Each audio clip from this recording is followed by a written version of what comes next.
slow up, no I don't take shit. I got no love for the fakeness. If you wanna play tough and wanna hate this, I'll always show up and make a statement. I don't ever slow up, no I don't take shit. I got no love for the fakeness. If you wanna play tough and wanna hate this, I'll always show up and make a statement. Everything I do so instinctive and so passionate. Every word I move so descriptive like an adjective. I got a vendetta against people who patented being negative when you should be getting after it.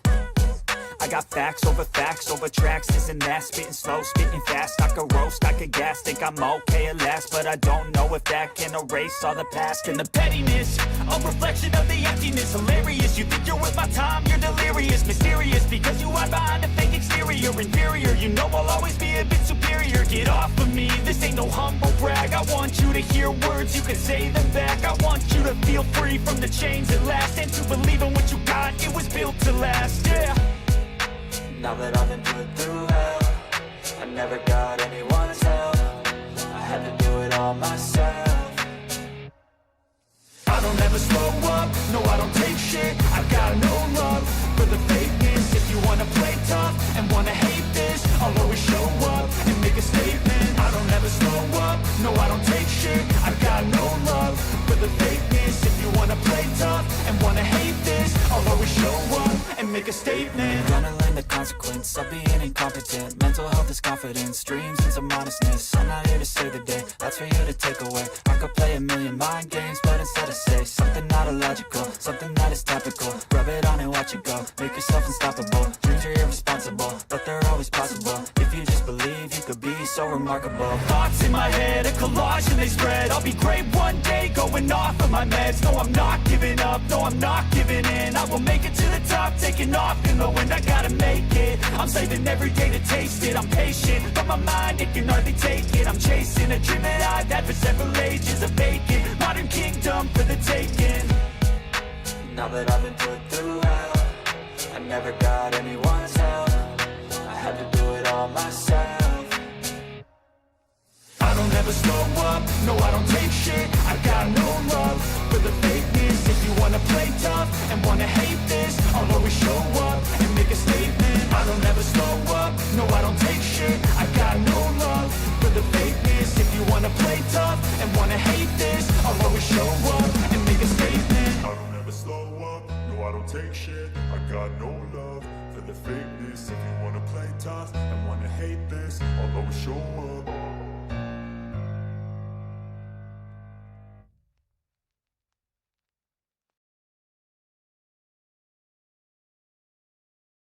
I've been playing a shitload of eugenics. I looked at my hours this past weekend and I was at 125 and I was like, God damn. It's weird because the game is done so well. I hate, oh my God, I hate turn-based, first and foremost. I fucking despise turn-based games. I'm not gonna lie, the game pissed me off a few times. And I hate, what is that? It's like, Hades. Roguelikes. But the game just does it so well, I just can't put the game down.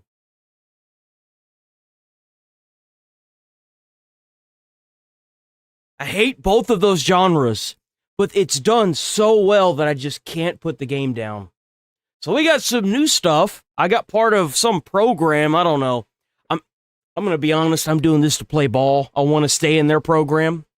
YouTube's program, it's some kind of program where you can put down, so like I can't do it for the actual stream, unfortunately, but whenever I make the videos later, I'm going to have the products down in the description. If you click on the products, you will get you will help me get a little bit of money, and I think depending, you might even get a discount. So, what other things would I get other than games? I'm not sure if you will get a discount. Don't take that with a grain of salt. But if you get it through the link that'll be down in the description of the video, then you will be sending me a percentage, kind of like it's like, it's not even all that much. It's like 2 or 3%. of like a $60 game. It's like nothing, but still.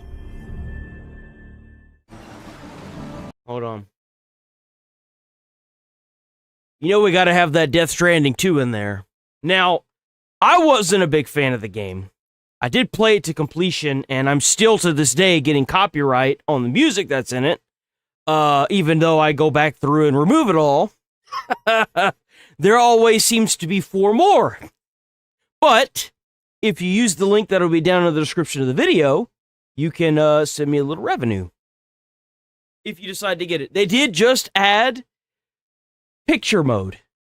And I think they added some new missions with the recent update as well. And I'm sure there's going to be some actual DLC that's going to come out with it soon. That was the picture mode. There's another thing here. Oh yeah, they added more wildlife too. If I'm not mistaken. You just pick up the whole damn bird, huh?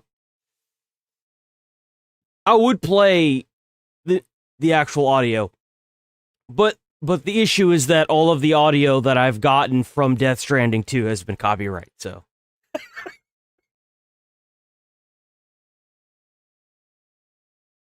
I love that Kojima somehow managed to put Gotta Catch 'Em All in Death Stranding 2.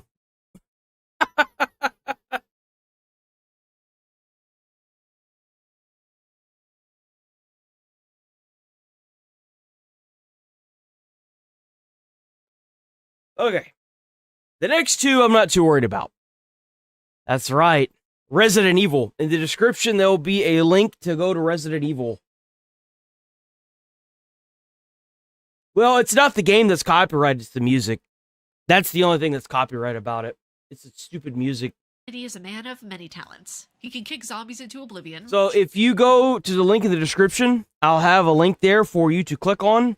If you buy the game through the link, you will be sending me a little kickback from that, just a little tiny bit. Devilish of men, and most importantly, say some of the most iconic one-liners. For Resident Evil Requiem. Here's some of the best one-liners in Resident Evil Requiem. Just a fair warning: we're going through the entire game, so spoilers ahead. The answers to your disease here. My favorite line that I've heard so far from Leon has to be the I've killed every plant I've ever owned. That was the best one I've heard so far. Yes. You know, I do have a question. When's the last time you brushed your teeth? Hey, can you hear me? I'm so happy he said it because I was wondering it. I was wondering if his breath smelled like shit. Dr. Gideon has been expecting you. Funny. I don't remember getting an invitation.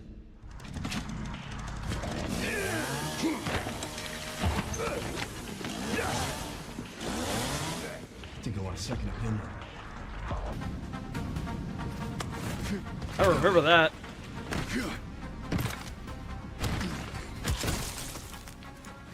Excuse me.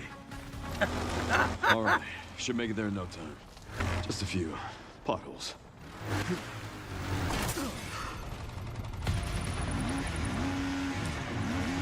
Yo, I love what they did with Leon's character in this one. Everything that I've seen so far, it's very impressive.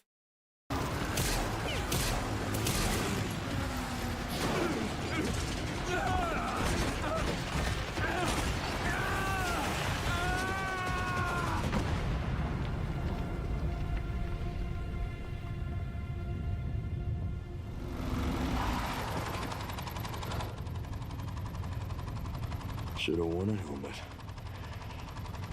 Yeah, see that Razor Sharp Supreme Lion. Thanks for the Prime sub, man. You're the first sub person I've gotten on Twitch. W Razor Sharp.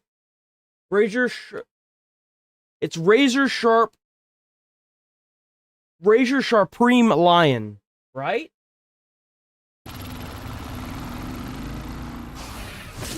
It's an interesting name.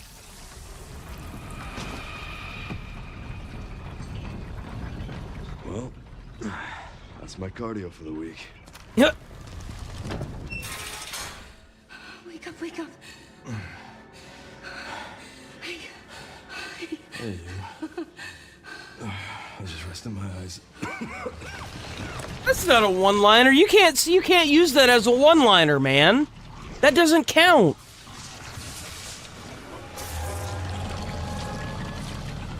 This time, you ain't getting back up.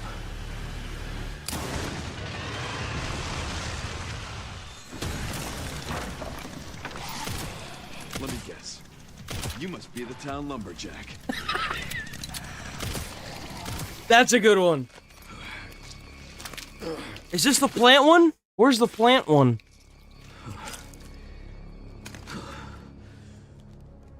Oh, I miss our Raccoon City hospitality. What? They didn't use the plant And one. that does it for some of Leon's snappiest lines. Yo, WIGN. Like I said before, check the link down in the description. This will be the last one right here. Pragmata. W Pragmata. Same thing applies here. Check the link in the description. I will have a link for you to give me some of that kickback money. You know what I'm saying? You know what I'm saying? You click on the link and you can pre-order the game.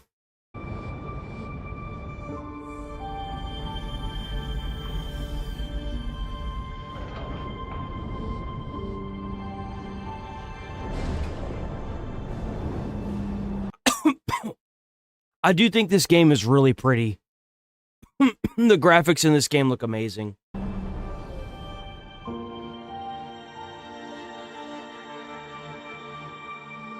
You just gonna stay here when this is all done? What do you want? I want to go to Earth. What the hell is going on here? And why are these things trying to kill us? While I was preparing to depart for Earth, the moon... You know what's crazy? Is that the way this game is played, you're supposed to hack the machines while you're moving around, right? I already know there are going to be people trying to do like challenge runs where they don't hack to make the game 100 times harder. You know that's already going to be happening. Struck, damaging Edis. Enacting attack protocol. Permission to commit. Oh, how's it going, Alex? Morning. You gotta be kidding me. I'm calling it. Actually, no, we didn't. We had a fucking pretty shit weekend. We had a ferret that, well, let's just say it didn't pass away the best. So, yeah. No, it was pretty bad. Shite. That happened on Friday night. We'll shut Edis down, and then we'll... But we made the weekend work. Let's do our best.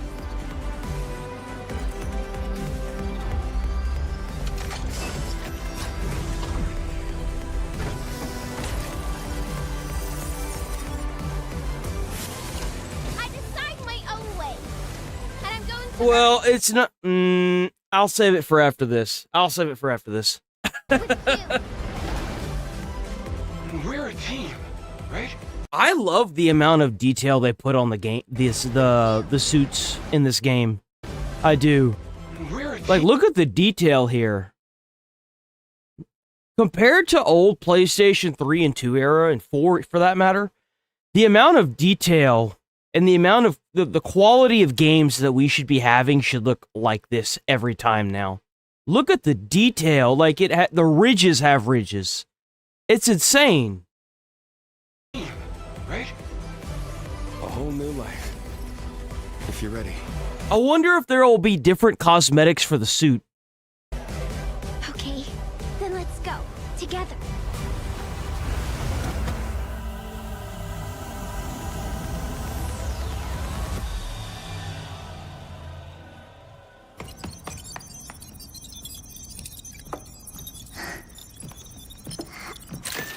Oh, look out, it's a Walmart machine. I'm gonna get a better look. Hello, we are Cabin, your one-stop companion for all things shelter. Huh.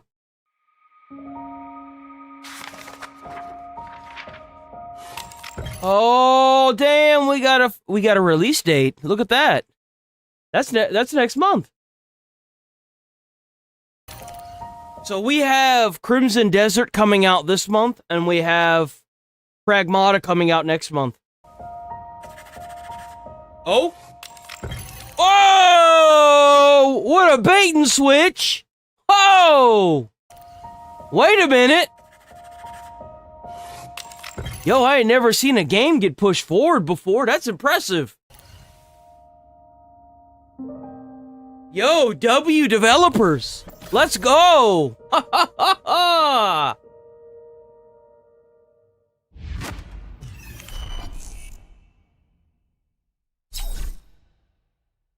Oh, you can. Oh, that's cool. Bro looks like a damn transformer. Why did they make him look so fat? Oh my god, you can be a cat dad. Oh god. Oh fuck. Oh.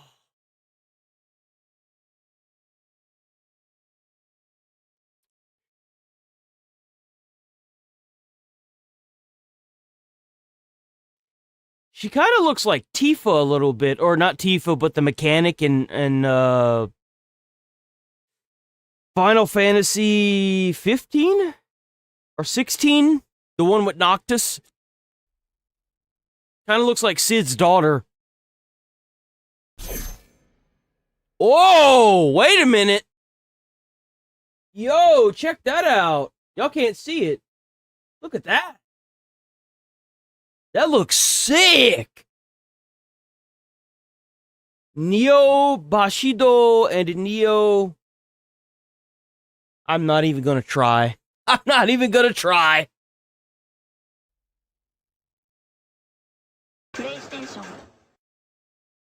Alright, so that's it for those. We're gonna watch some other games now, and then we'll move on from that. But yeah, check the link out in the description. Not in the description of the stream. I can't put it in the description of the stream. It'll be in the videos that I post later on throughout the week. Okay. Whoa, what's this? Fortnite's gonna be bringing Captain America? What?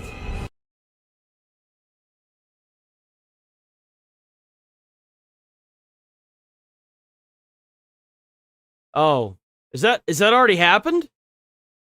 Maybe that just already happened. I don't know who this is. I don't know what that means, but okay. All right. Yeah, no, it was just... Maybe it's like an older game. Oh my god, older mechanic they're bringing back, kind of like the Thanos thing. I heard a lot of people like playing as Thanos and Godzilla. A lot of people like Thanos and Godzilla. Damn, they really didn't upload anything. This Soul Mask game looks interesting. I don't know if it's gonna be good. Looks kind of like a rip on actually, you know what? I have seen this. It's multiplayer. I don't care about this. This is garbage. This is more multiplayer slop. I don't care about this. I don't care. I don't like multiplayer slop. I'm done with multiplayer slop, man. There's so many developers just trying to make a quick check. It's disgusting. I'm sick of seeing it. PlayStation looked like it had more stuff. Let's try PlayStation. All the good games are coming out. So there's not really anything in development anymore. Maybe if they could release all the good games while Trump is in office, then if they elect another Democrat, then you know, the production for the games that are already being made will extend past the administration. So that way, whenever another Republican gets into office, it'll make them look good again.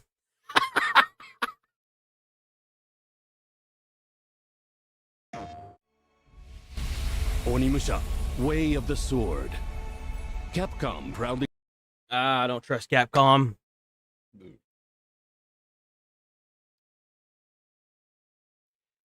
Am I the only person that anytime I see a Capcom game, it looks to an extent cartoony, and here's the weird thing about Capcom games. They look realistic. They look realistic, but at the same time, they look cartoony or like Play-Doh or clay. It's the only one that I've seen, and it's always Capcom. Never fails, it's always Capcom.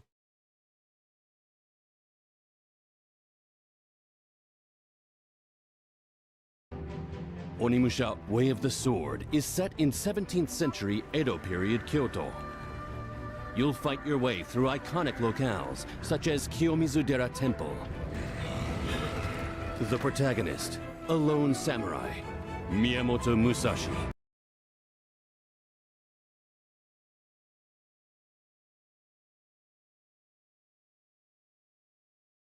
You know what's crazy is I used to have the Game Informer for Onimusha 1 and 2. Old Game Informers. Probably be worth money now if I hadn't gotten rid of them.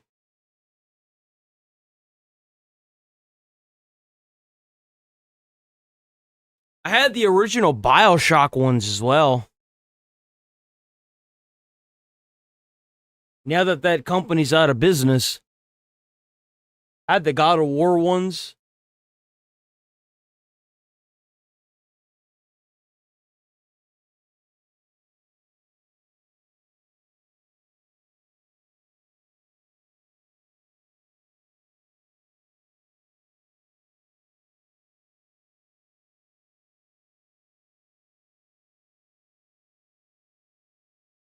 I still think that animation is so sick. I would buy this game and play it specifically for that animation, and then I would stop playing it if I didn't like it.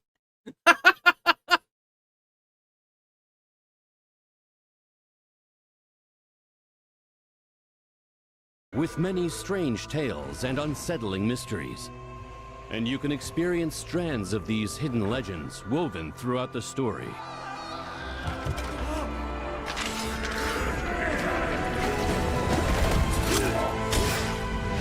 Feel the ring of... Man, that music is banger, though. That's good stuff. It resembles the beauty of the backdrop. It really ties the theme together. I love it.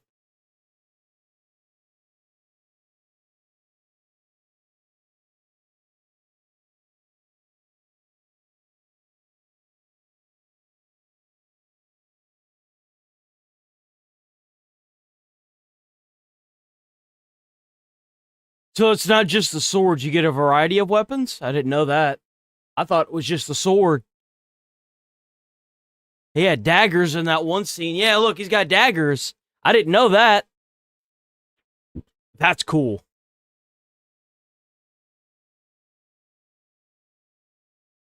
That's sick. I'm sorry. That is sick. End of his blade. He just lights the whole room on fire. That's so cool. Miyamoto Musashi.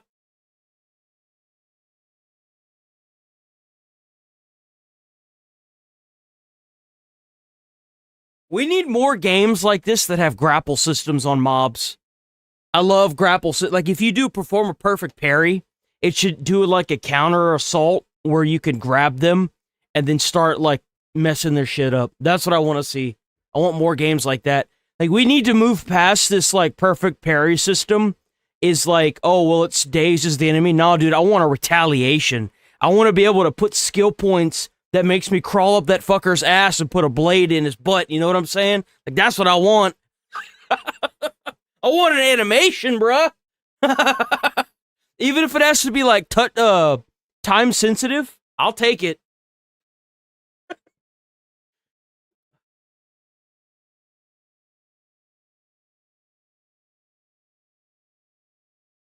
I think we're done with this. We could probably move on from this.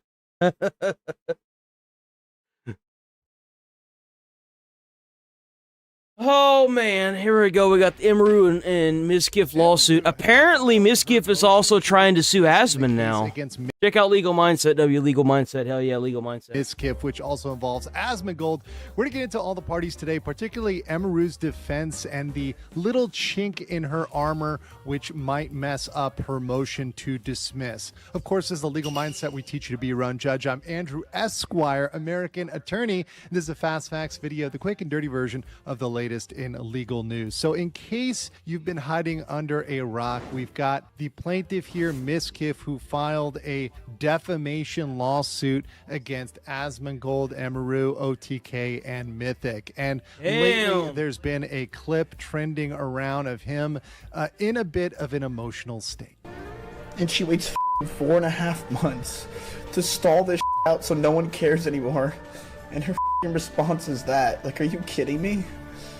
And no one cares. No one cares. Like, no one wants to listen. It's so unfair. They go up my throat for cheese clips and say I'm an abuser. And that's her response. Her response is literally that it's her emotional version of it. Are you kidding me? So we're going to get into that today and what he's talking about and the little issues we have with Emeru's defense. Then we, of course, have Emeru over here, who's the defendant, and she's. I remember watching this shit live. I thought that shit was crazy, bro. I was like, holy crap. Pretty prepared for litigation. Yeah, if you did this during a live stream, and knowing that litigation was going to come. I would not be surprised if he tries to sue me for the stream that I did today and for coming out about him. Not because he thinks that he would win, but for PR reasons, like a slap lawsuit.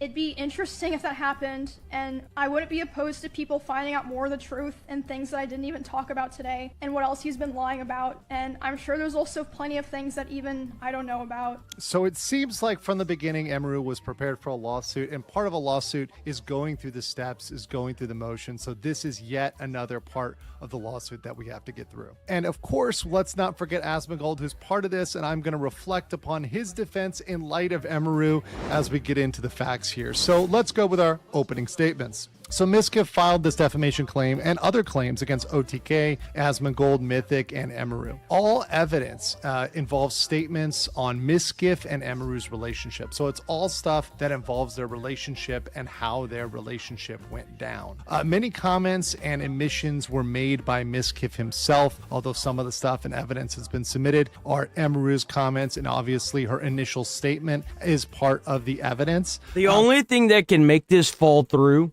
is if Emeru has proof for everything, and I'm sure she does. Now, procedurally, Asmongold and Emeru have filed. What the fuck is going on? As long as she has proof for everything, this is all going to fall through. Motions to dismiss, and it's very important to get into what that exactly means. So a motion to dismiss, and you can see right here the filing that was just filed by Emeru. That is under the federal rules because Miskiff perhaps wisely got this in a federal court to avoid some procedural Texas law, which would make his claim even more difficult, almost impossible. You've got the federal rule 12b6 for failure to state a claim. This is a pre-trial motion, so it's before you get all witnesses called, it's before depositions, it's before a lot of the discovery of the actual case itself, and it only examines the legal sufficiency of the plaintiff Miskiff's claims. The one thing is, when you're looking at this, I don't know how you could possibly try to sue, like, you trying to sue her for defamation. You do realize that Miskiff does realize that if he tries to sue them, her and Asmon, and it's not true, more of the story is going to have to be told to more people, which means that it's like Emeru said, is that she wants more of it to come out. And she even said that, and he still played into her hand. Like, why would you do that? Why would you continue? Why wouldn't you just, no one's even talking about it anymore. Why wouldn't you just try to move on from it? It's so stupid. Looking at a motion to dismiss, you do have to interpret all facts in favor of Miskiff. Now, of course, he has to specifically state those facts. Those have to be things that are backed up by. And Asmon's not going to talk about this because he's involved with the lawsuit. And I don't know if you're aware of this, but a lot of people that are involved with lawsuits typically don't talk about it. So evidence by certain amount of evidence, and you also have to ignore legal conclusions or just statements of the elements. So if he's just going through there saying, well, these are the elements of the crime, and I think she did the elements of the crime, that's not enough. You've got to back that up by saying, okay, here are facts that support proof. That. He has to have proof. He has to have proof. No lawyer would have taken this without proof, but unless it's a slap lawsuit, and then that's different. But if it's not, then I really hope that he's ready to unveil, like, wouldn't it be crazy if, come to find out, Emerald lied about everything and Mizkif has proof to back everything up that is like a lie? Wouldn't that be insane? Yo, right? Emerald would completely destroy her career if that were the case. Then those facts can be interpreted in favor of Mizkif. And an important note here is Mizkif is trying to amend his complaint to add facts that the first version of his complaint didn't have. And both of them, Asmongold and Emerald, are trying to prevent that. Emerald goes into a little bit more detail with her comments on why. No, I think he's just really emotionally driven. I think that's what it is. Bro's gonna make stupid mistakes because he's, like, wrapped up in it all. That should be prevented. But Mizkif did not do a good job of including a lot of facts in its initial complaint, which is why it was absolutely so laugh-worthy. But there may be an issue here, a very, very specific issue here with Emeru's motion to dismiss. So the issue... I mean, I'm not going to be very, like... In my opinion, I think he did it. I do. But that's my opinion. I'm not saying that's a fact. I'm saying, in my opinion, I think he did it. Is in Texas, it's defamation per se to accuse someone of a crime or imputations of serious sexual misconduct. And SA, right, you see it right there, is a felony which falls under both categories. So it's both a crime and an imputation of serious sexual misconduct. So both of those things are defamation per se. So if you have that information out there, you would interpret that, okay, that's defamatory. And of course, just for those that don't know, the crime of SA generally requires some sort of physical contact, right? So that's something that's going to be required. And as of yet, we do not have any injunction or criminal complaint against Mizkif that's been filed for SA. But which... Oh, you know what? There's that chink in the armor he was talking about. Because she never filed a police report and she went out and said it. Oh, you know, honestly, I can get behind that. If you felt as strongly as you did about it to mention it on stream, why wouldn't you file a police report? If you really felt that strongly about it, why the hell wouldn't you file a police report? It feels kind of like it's just drama for the sake of drama and defamation. Like, by not reporting SA, you risk the future of somebody else. This man, if you get SA'd, man or woman, and you don't file a police report, you will inadvertently get somebody else hurt. If you are ever SA'd, you need to file a police report. You need to report it to the goddamn police. Stop running around on your exes saying, well, he SA'd me. Why didn't you file a fucking police report? File a police report. Well, no one would believe me. That's not how it works. If you go into a police station and you want to file a police report and they don't want you, they don't allow you, or they don't take you seriously, sue the fuck out of them and go to a different police department. Like, there's no excuse for it. There's no excuse. Call first responders. Call fire department whenever the person who did it leaves. Call first responders. The problem is you will not find people that will take it more seriously than the fire department or an ambulance team, EMTs. You won't.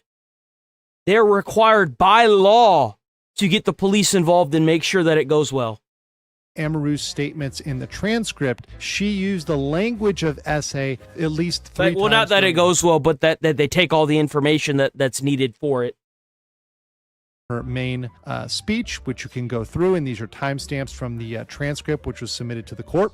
That would be crazy. They managed to dig up some kind of proof that links, or not proof, but like some kind of message that links the guy that SA'd her on stage at the TwitchCon to Mizkif. That would be insane. That would be crazy. Today, I'm finally going to be opening up about the psychological and domestic abuse, stalking and harassment, sexual assault, and threats of blackmail that Mizkif has done towards me and some of these issues which are ongoing. That's number 1. Number 2, she opens up by saying, but because of the past incidents during like other fights and times I would try to separate myself from him, past incidents during those times of him manipulating me into staying close with him and giving him more chances sexually assaulting me, the abuse, and just generally not being a very nice person. And then last but not least, I'm so grateful for how things are now. It was very difficult, but I'm very proud of myself for making the choices that I did to end up where I am now. I mean, And, you can file a police report anytime within the 10 years of the incident. There's no reason, like, even if she's looking back on it now, she could still file a police report. So, like, whenever I hear that, I always hear the same BS that it's like, well, why don't you file a police report? And you still have the chance to file a police report, and it's like, exactly. Why don't you file a police report? You could still do that. No one is stopping you from filing a police report. I kind of got to give that one to Miskiff, unfortunately. Like, and I don't have any. I don't like it whenever people claim that they've been SA'd, and then like they don't report it, even though you inform them that they can report it and they should report it. If anything, they should be required to report it by law, so that way this guy doesn't go out and do it to somebody else. I don't understand how, because like at that point, how are you not, what's it called? There's a name for it.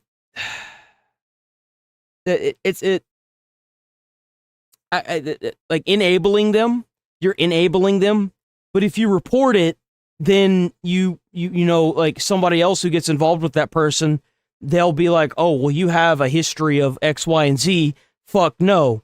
So like, yeah, but now reporting it should never be an option. My I'm story sorry. of There's no dealing reason. with, psychological and domestic abuse, sexual assault, stalking, and being threatened on. If you know I ever talked about it. So there Like, you if go. you're gonna make an allegation like that, you better have the damn paperwork to back it.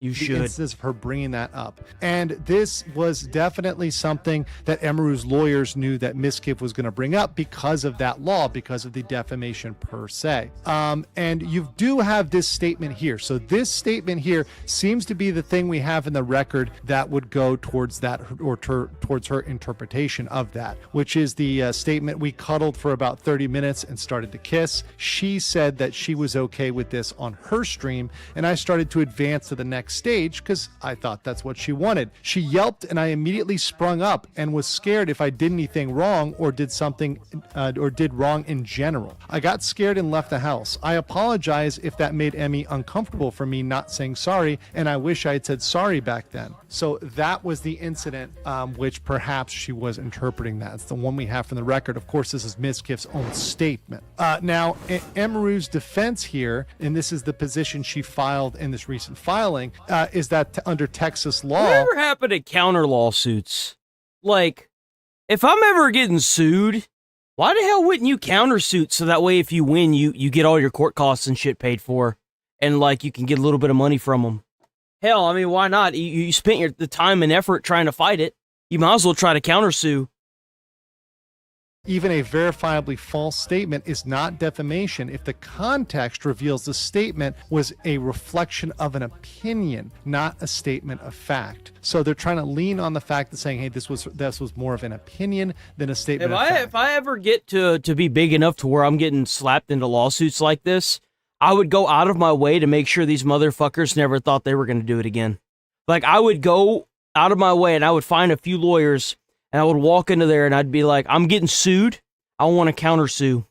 I want to sue so that way if I win, I want to make sure that these motherfuckers never get the instance or the hint of trying to do it again. And I'm not like in this instance of, you know, Miskiff and Emeru, but like in general, like if it's like a copyright strike or something like that, I would want to send the message of don't sue this person. If you lose, it's going to hurt. It's going to hurt bad. And if a lawyer looked at me and said, well, I don't know what to countersue them for, I would be like, well, I don't know why the fuck I'm paying you. Why am I paying you? You don't know what to find. Here within the context of the That's your job, man. Live stream, find something. That Emeru was telling her own emotional truth, explaining how their relationship came to an end and the struggles Emeru endured during their relationship. The live stream was spontaneous, unedited, unscripted, and underscoring that Emeru was not delivering a rehearsed narrative. I kind of agree with that.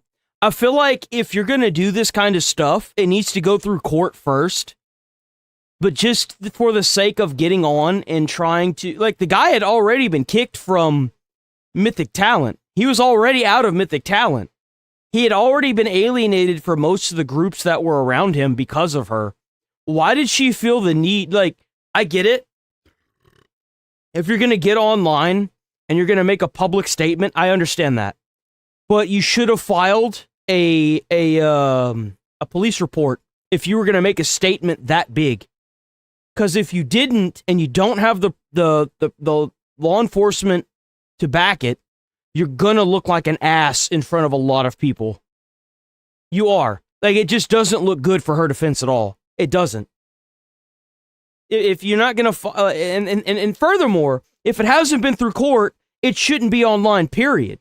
And even if it had been through court, and, like, do we have no modesty anymore? Like, come on. Instead, was speaking openly and vulnerably in the moment. Her truth as she experienced it. Like the daughter in Benson, a Texas case that they cite, Emeru's allegedly defamatory statements were either non-actionable elements of opinion or mere opinions masquerading. She did have the messages, she did. And then they go on to point out, because they know this is coming, that Miskiff will focus on Emeru's use of the term SA, which I'm going to stop there and just say very clearly, if she had not used that term, we wouldn't even be here today. This wouldn't be an argument. There would be a full, strong case for that motion to dismiss. But using that terminology is really what got her in that position. So without a doubt, without use of those words, there would be no position for Miskiff to hang his hat on here based on his own statements of his behavior. Let's continue.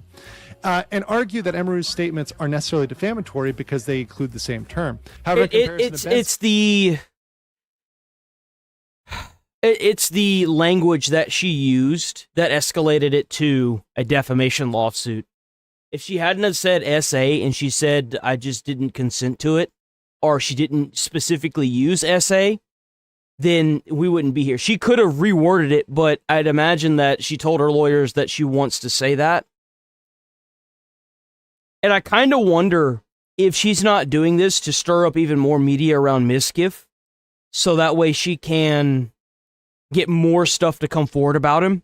And if that's the case, W. Emeru. But if that's not the case, then what are you doing? What are you doing? Once again, a Texas case they're relying on.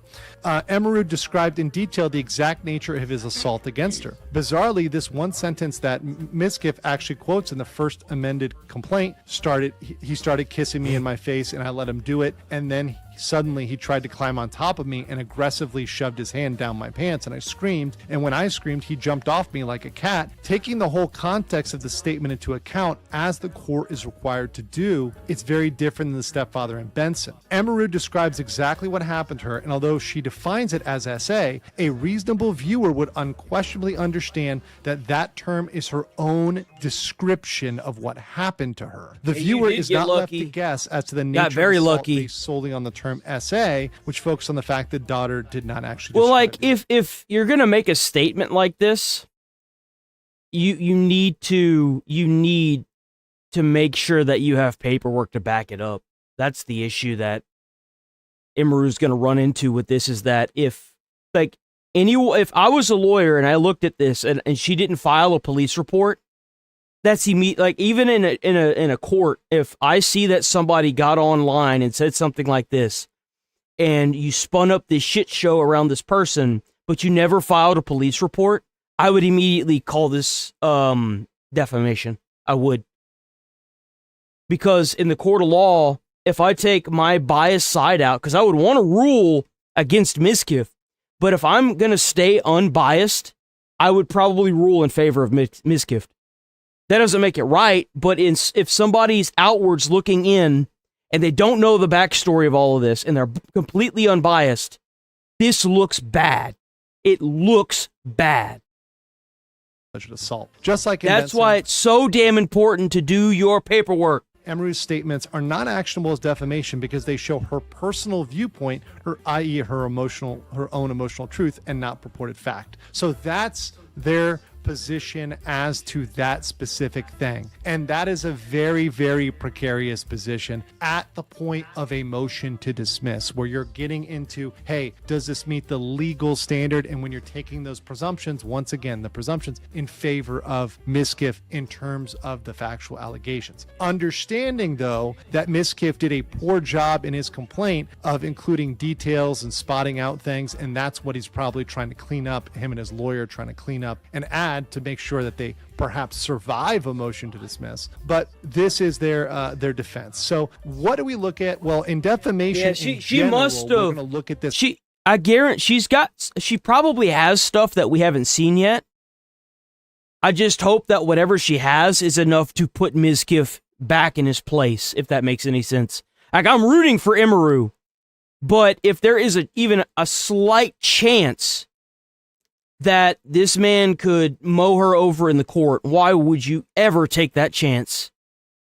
How a reasonable person would look at this. So overall in the context, right, the fact finder, right, the jury at a certain point, right, earlier on, we can look for summary judgment and motion to dismiss. These are going to be the judge is going to be making the decisions, but you're going to be looking from a reasonable person's standard. And Emeru's problem, or fundamental problem, is that she repeated those words and also used them in the context of other crimes. And that would leave an implication that it was the criminal definition, right? And even if it wasn't, once again, we go back to Texas law, there's the imputation of serious sexual misconduct, which can also be defamation per se. However, here's the problem for Miskiff, and this is not just a clear thing where Miskiff is at the complete advantage. They're public figures, and the burden is on Miskiff to prove that Emeru did this with malice. So that is a higher standard. So essentially, Miskiff needs to prove that Emeru knew that this didn't fit the definition of SA and said it anyway. Said, I know he didn't do this. I knew what that was. I said it maliciously. And he's got to prove that by clear and convincing evidence, which is a higher bar at the civil level. Usually it's preponderance of the evidence, which is a lower standard. It's got to meet a clear and convincing standard. That's very difficult for anybody to hit as a public figure, and going up to hit that clear and convincing standard. So Miskiff doesn't have an easy ride here. Now, Asmongold. Let's talk about Asmongold real quick. Does any of this change what Asmongold has, or his motion to dismiss? No, it does not alter that at all, because Asmongold never used that term in any of his statements. So he doesn't have that same risk of defamation per se. Unlike Emeru, most of his content was a reaction, and mostly he was just going straight up on what Miskiff was saying. Now, Emeru was telling her original story. That was kind of the original telling of the story. So there's nothing to react to. I think this is like what Asmon's like third or fourth lawsuit at the beginning of the story, obviously. So Asmon was in a different position and could be more careful. Bro can't keep his mouth shut. Yo, low key, this is gonna be me in like 3 years. If I keep going away, I'm not even kidding. 100%. W legal mindset. But that's why you got to countersue. So apparently Israel bombed an oil facility in Iran, and it pissed Trump off. Trump was mad. And it rightfully so, because now the price on gas is expected to surge past $4 a gallon. So let's get into it. We got a lot. Not a whole lot. Not like last weekend, but we got a lot. So Israel's attack on Iran's oil depots, and Trump is getting mad? Trump is pissed. What? Breaking, the U.S. is dismayed by Israel's attacks on 30 oil depots on Saturday, sparking the first significant disagreement between the allies since the war began, per Axios. Strikes details include, the strikes reportedly went far beyond what the U.S. expected when Israel notified it in advance. We don't think it was a good idea. An Israeli official said the U.S. message to Israel was WTF. The president doesn't like the attack. He wants to save the oil. He doesn't want to burn it. U.S. gas prices are now expected to surge well above $4 a gallon this month. Insane video appears to show the last moment the storm drains across the Iranian capital of Tehran exploded and burst into flames as a result of runoff from the Sharan oil depot. Damn! Oh my God! Wait, is this a real video? That looks fake. That looks fake. Holy shit. This is an oil refinery in Tehran province has been targeted in an airstrike causing a massive fire. And again, some of these might be misattributed. You know, all this is breaking news. It's coming out as we're looking at it. Footage shows massive flames in Tehran, reportedly from oil tanks hit by Israeli strikes. Jesus Christ. Well, I guess Trump wasn't lying. These are, I mean, I feel like these are probably the biggest attacks that I've seen. Crude oil futures just opened up 20%. Trump's these are, I mean, I feel like these are probably the biggest attacks that I've seen. Crude oil futures just opened up 20%. Trump's going to crash out. It's $108. I'm not sure how to read this. Damn. Ooh. Damn. Shit. So the last time it was this high was in 2022. This shit went up real quick. 73%. I feel like we're going to get another one of these if Netanyahu doesn't comply with Trump's strategy.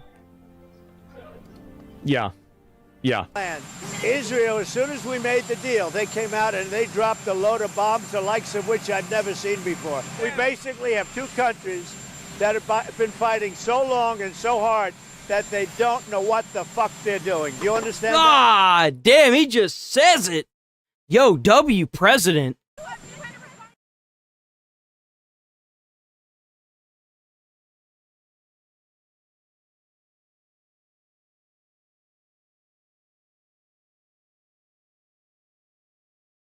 There was a guy in New York that threw a bomb at Oh yeah, there's new people coming now.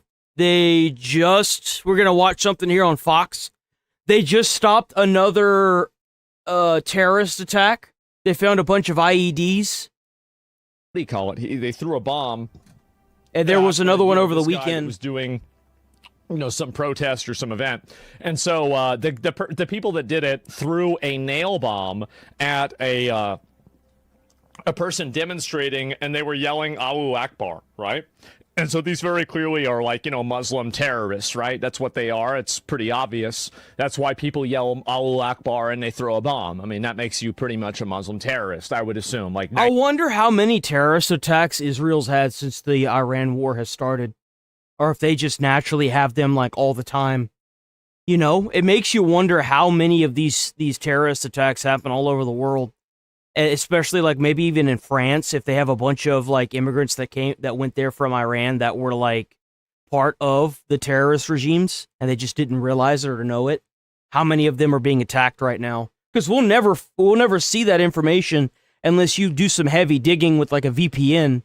But like, you know, just like 89% chance. So Zoran Amnami just made a statement about this. This is the first time I'm seeing this. Yesterday, white supremacist Jake Lang organized a protest outside Gracie Morrison rooted in bigotry and racism. Such hate has no place in New York City. It is an affront of our city's values and the unity that defines who we are. What followed was even more disturbing. Violence at a protest. Another attack, man. We got another attack on American soil that some dude threw a nail bomb at some New York protesters. Never acceptable. The attempt to use an explosive device to hurt others is not only criminal, it is reprehensible. You know what's crazy? I heard over the weekend that people were bitching and complaining. This really set me off. People were bitching and complaining that we're bombing the medics in Iran. Motherfucker, have you ever seen Hacksaw Ridge? It's a great movie. It's a beautiful movie. Amazing movie. It absolutely is like the heart and soul of American patriotism. And apparently it was I think Mel Gibson had something to do with the writing of it. Who wrote / directed Hacksaw Ridge? Hacksaw Ridge was directed by Mel Gibson. It is. It was directed by Mel Gibson.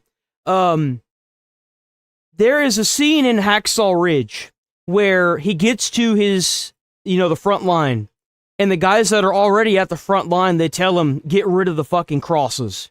Get rid of the white patch with the medic cross on it. Get rid of it. He grabs some other soldier's helmet and gives it to him and says, don't ever walk out of this building wearing that. You're a target. To hear people bitch and moan and maul and complain that a bunch of medics that are soldiers are getting blown the fuck up in a foreign country, acting like this is some new form of warfare, blows my fucking mind. Blows my mind.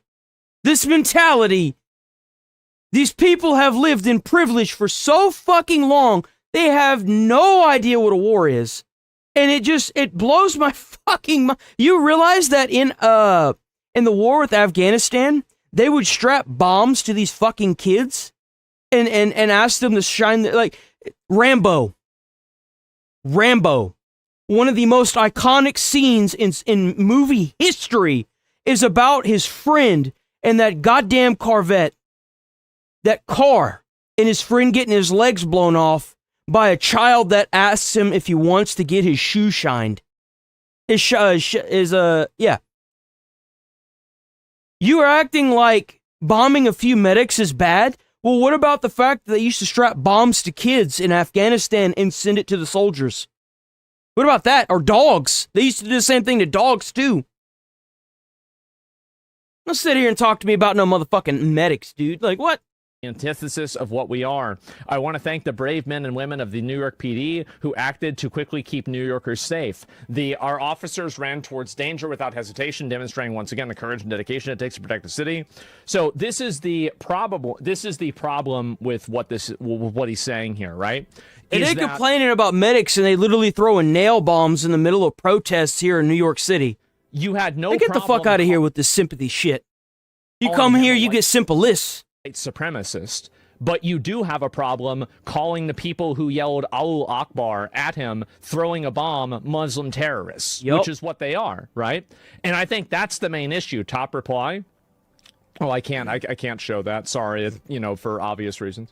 But anyway, my point is that top reply. I didn't see that. But anyway, what I'm trying to get at is that they have done another investigation. They have found another place where they have found more bombs and more people. So there is a good chance that if you are out there protesting, make sure you're able to get away if you need to. Make sure that you're spaced out in case you need to get away. There is a good chance there will be hundreds more of these. Stay safe, even if you're fucking stupid and you want to protest this. For the love of fuck, stay safe. Able to appropriately categorize this person as a bad actor and give them a identity as a bad actor. Most people would call it natural selection. I wouldn't. I'd call it a terrorist attack on our own U.S. citizens. Look, just because they're stupid doesn't mean they deserve to die for their opinion, okay? But then not talk about the identity of the people that threw a bomb. Like, do you see kind of how there's an asymmetry here where you have no problem at all talking about somebody who is, obviously, and Jake Lang is an agitator. He is. And you could say maybe he's a white supremacist, maybe he's a racist or anything else. And I have no problem with you calling him that. That's not an issue. But the issue is that if you want to do that and then you don't want to call out the obvious ideological decision that somebody made to throw a fucking nail bomb, then I think that we have a major fucking problem here. You know what the problem is? Is these people don't care about Americans. That's the problem. That's the real problem. I wonder how many of these content creators are being paid to push that narrative too. You would be surprised how many of these people are getting paid by foreign countries to push a narrative. And what's sad is that they do it. There's just no principle to stand with an average American. And you know why that is? It's because they became rich. That's why. They don't care. Because they think that if this happens and this follows through, that they won't be lumped in with them. What do you think happened? What do you think happens in Iran if you're a content creator and they find out you have a lot of money? Well, they kill you and take all your shit. That's what they do. Or you have to send them a lot more money than everyone else. Like, and demonizing peaceful protesters and not calling out these people don't think about that. They think that they're going to be raised to a higher standard than everybody else. But you have to keep in mind that in Iran, a lot of these people, if you're lucky enough to be able to afford these things, their privilege is only met with higher rates of pay for everything else. So they're still in the same position they were as if they were like poor. The only difference is they don't have to walk or drive to work. And you know what's funny is that they're so privileged that they developed this opinion simply by being privileged, that they think that they're going to be treated differently because they're Americans. It's just, exactly, it's yes. so brain dead. Jake Lang, and this is the truth. Jake Lang is a peaceful protester. He did nothing wrong. Nobody was hurt. He didn't try to hit anyone. He didn't set anything. Well, you on. have to keep in mind, like, how many of the people that are out there protesting the Ayatollah or for the Ayatollah, how many of them will probably learned what they know from Reddit or an online social media, right? So you have to realize that some of these people are just so, like, these people reproduce by getting stuck in like, the washing machine, okay? That's the only way, that, like, a public, like, washing machine, like, okay? Like, we're talking about laundromat babies, all right? That's how these people usually reproduce. So, like, you have to keep in mind that natural selection didn't take these people simply because of technology. There's a good chance that they're watching a lot of AI-made propaganda that is coming from foreign countries, that it's all botted, and they think that what they're seeing is real. They genuinely think that. They think that America's losing the war because they got on Twitter this morning and saw a bunch of AI propaganda that Iran posted. Now that the account's suspended, it probably less, but that they posted that showed them blowing up aircraft carriers, and they had like a fucking B-2 bomber that looked like a damn alien spacecraft, and it's like, come on, guys. But you have to realize, laundromat babies, okay? Fire. He didn't destroy property. He didn't do anything wrong. He was acting completely within his First Amendment right, and there's nothing wrong with that. Same with the people that were, like crying about Khomeini dying, right? But at the same time, whenever you have somebody throwing a bomb, right, throwing a fucking bomb, then that is these people should be hanging right now in the middle of New York City. I agree with that. No, I absolutely agree with that. Like, just because they're cattle doesn't give you the right to kill them like that. Period. Unless you're like like hurting somebody or trying to kill somebody, there's no reason to try and sit there and bomb a group of people. It's disgusting. It is. It's gross. It is. It's awful. And this person that did it should absolutely be like executed in some way, shape, or form.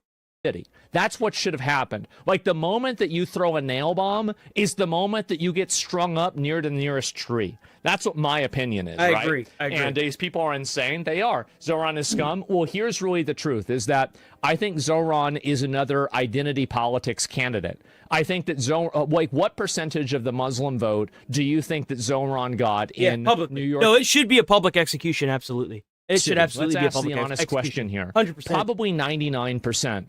So you have a person who is basically using their position as a mayor to advocate for their ideology. And I think he's doing that here by refusing to state that the people that were doing this attack were terrorists, and they did yell out Allahu Akbar, which I think probably they're Muslims, right? Like 99% chance that's the case. So you have the same problem the UK now has. Enjoy. Yes, I know that. I'm fully aware. And so anyway, this is what's been going on for a while. Why the New York PD was we're doing that. How long has Zoran been in New York City, like as a resident? I remember he remembers no place in New York City. That makes it okay to throw a bomb? Yeah, of course, right? And so it was weird he commented on the protests when anyone should be able to protest without being terrorized. Yeah, it's just exactly.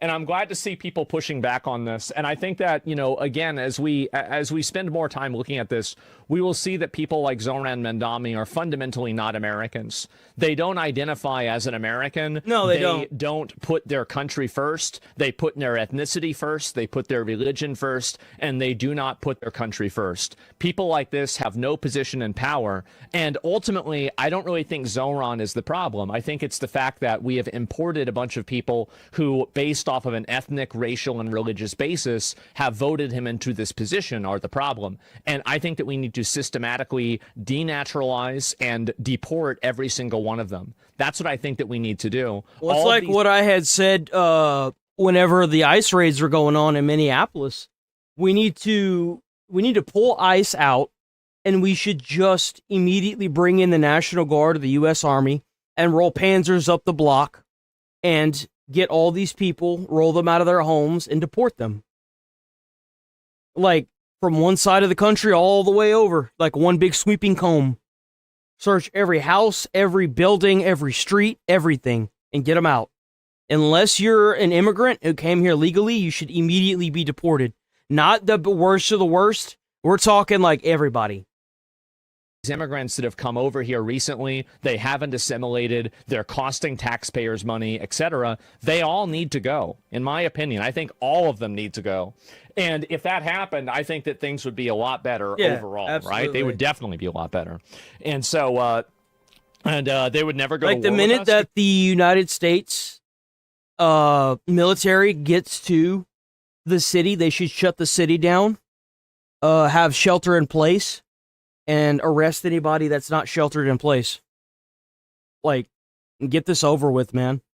This prolonged BS, we could get this done in like a couple months to a year. Straight up. Exactly. And that's really, that's the main thing, is that these people probably would not fight for America. No, they would not wouldn't. actually, they don't probably identify as Americans. They view America as an economic zone that they can take advantage of, while maliciously and I think also, cynically using American values They against are. They're Americans, too soft. so they can continue. It's a good thing that the people running the military aren't like that. That's why they're bombing the shit out of Iran right now. To consolidate power and effectively play their own game while they don't let anybody else play the game, right? Mm-hmm. And so that's really the way I see it. And they fly their flags, exactly. And if it was up to me, I would remove all these people. They migrate to America, and then they fly their own damn flags, and it's like, you do realize that doesn't look good, right? Demographic change that somebody like Zoran would never even have a chance of winning, right? And I think, by the way, people like him, like, this is the truth. The reason why Democrats want to import all of these people in from third world countries is that they want to weaponize and basically take control of identity and racial politics and be able to weaponize a non-white, non-Christian, non-American, non-Western coalition of people to vote as a bloc in order to enact their policies. That's clearly what the goal is. And if Americans don't wake up to this, I think it's just going to continue to get worse. Obviously, and I think that not only do we have to stop it from happening, but we have to undo it from happening. And that means denaturalizing, deporting, removing legal citizens, as well as obviously residents, and of course illegal aliens. I think we need to go completely across the board. America has in some places been totally colonized by these people. They are fundamentally and by every That's what it is. It's colonization. Whenever you import a bunch of people and you're trying to preach the Bible on a street corner and you get ran out by another group of people that claim that it's their community, and they're not Americans, they're like Somalians or Muslims, or they're, like I don't know, South African, you have a problem. You do. You have a problem. It's an issue.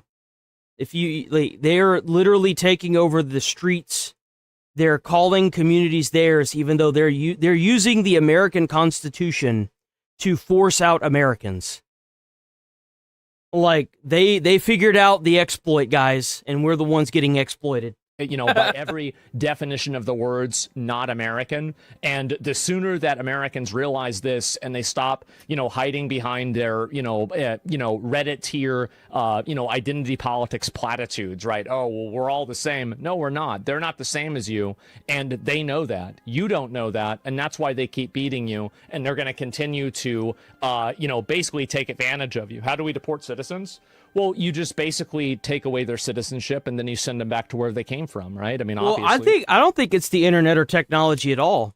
If it was internet and technology, you would be seeing a lot. Like, I don't know about you, but the first time that I got the internet, I looked up a lot of like war stuff because I'm a guy. I was like, oh, I want to see all the cool pictures and shit, right? And I just don't think it's that. I think it's because we have two generations of people that don't know what it's like to fight in a war and do anything that you realize that we had a generation, like boomers, that fought in World War, in the war, right? They were taking the blood of their own allies that had fallen in combat and rubbing it on their face to make the next generation, just to live through the Nazi regime. The desperation that the war had to fight and live or face total extermination, that shocked generations. And now that it's over, the people that lived it never wanted their kids to see it. So they did everything they could to avoid it.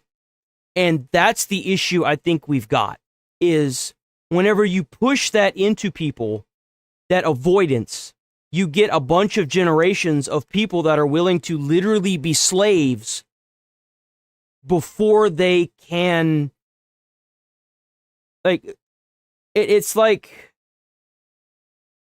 submission through generations. They would rather be slaves and die a slave than to fight back and see the war, because of what their elders, like the boomers or World War II and World War I era people saw. That's what it's really about. It's generational fear. I mean, duh. Like, what do you mean? How do you do it? It's pretty simple. So yeah, and you see Turkey move some of their fighter jets to North Cyprus. Exactly. Yeah, anyway. People don't have to fight for their lives anymore because of how civilized everything is. They don't understand what war looks like. And you know what the sad part is that even if you told them and they understood mentally, cognitively, that they, like, for example, them putting bombs on kids and running them up to soldiers, they still wouldn't want to fight. That's the sad part. If your loyalty in war is not with your own nation, you should not have citizenship in that nation. Exactly. That's retarded. Why? So you think it's a good thing for us to have people that are... I don't think we should do it to everybody categorically. I'm saying that I think that it should be to people that are drains on society, right? So, like, if somebody is an immigrant citizen that isn't really contributing anything to the country, I think we should just take away their citizenship and send them back to where they came from. I agree. If you come to the country and you don't have a job or you're not paying into... Like, if you come here and you don't take from our welfare and you're legally here... I mean, I really don't see a point in sending you back. Is you're not paying into the system and you're not taking from the system. So I could see why you could probably stay, but is that best for you? Probably not. It really just isn't. So why not just send these people back? If all you're doing is taking from the system and you're not putting back into it with a job using taxpayer money, then you need to go. Like, there shouldn't even be a question about it. I think that's what we should do. And I think that would be the right decision to make. And that's the decision that, and this is important, that's the decision that is in the best interest of American citizens. And, excuse me. And that's what matters the most to me, right? But these people don't care about that. And they will always advocate for it. This is one thing you have to understand. Well, you realize that whenever Trump gave the State of the Union, he said to all the people in the room, Democrats and Republicans, if you stand for the American people and you believe in helping the American people, then stand up, clap. And all you saw was a bunch of Democrats that didn't. That should be the biggest indicator to any average voter, any average person that lives in America. These people aren't for Americans. They're for importing their own group of people and getting their votes that way and using the welfare systems as leverage and the fact of deportation as leverage. That's what they're for. Like Zoran, they will always advocate for and downplay any degree of terrorism or any degree of bad behavior with their own racial and ethnic and religious identities. They will always do it. These people play identity politics to win. Other people, Americans, real Americans, don't do that. These people do, and that's why they win. It's because whenever you don't play a game and your opponent does, you end up losing and they beat you. You lose by default. Yeah. So anyway, so you want America to be isolationist? That's not what I said. I didn't say that. It's not even worth explaining the difference to you. So, yeah, actual disabled Americans like my cousin and illegal immigrants on welfare. Well, yeah, I mean, obviously I don't want to have disabled Americans lose their welfare. I mean, of course not. Because that's what's going to happen, is if we don't get these people out, there's going to be a lot of disabled people that are going to lose all their welfare. They're going to lose food stamps, they're going to lose their Social Security, and they're not even going to be able to actually go out and work for their living because they're disabled. What's going to end up happening is if they're lucky enough to have family, they're going to end up being stuck with their family, and the burden of medical and food and straight up being the, parents that are going to have to take care of that other family. If you're lucky, but the rest of these people, they're probably going to die.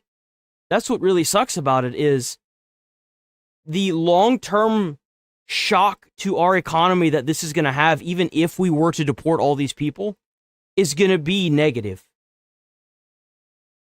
I think they should get more It's welfare. going to affect us for the rest of our we lives. Can't do that because we're funding entire civilizations to come over here and then live off of us. It's awful. So that's really the way I feel about it. And then, like, you have to realize they're coming here and doing that, and then we're sending billions of dollars overseas to their own countries to, quote-unquote, make them better. We've been doing this for 30 years. If us sending them money constantly isn't making them better in 10 years, why are we still doing it? Why are we sending them more money? More money's not going to help. They don't.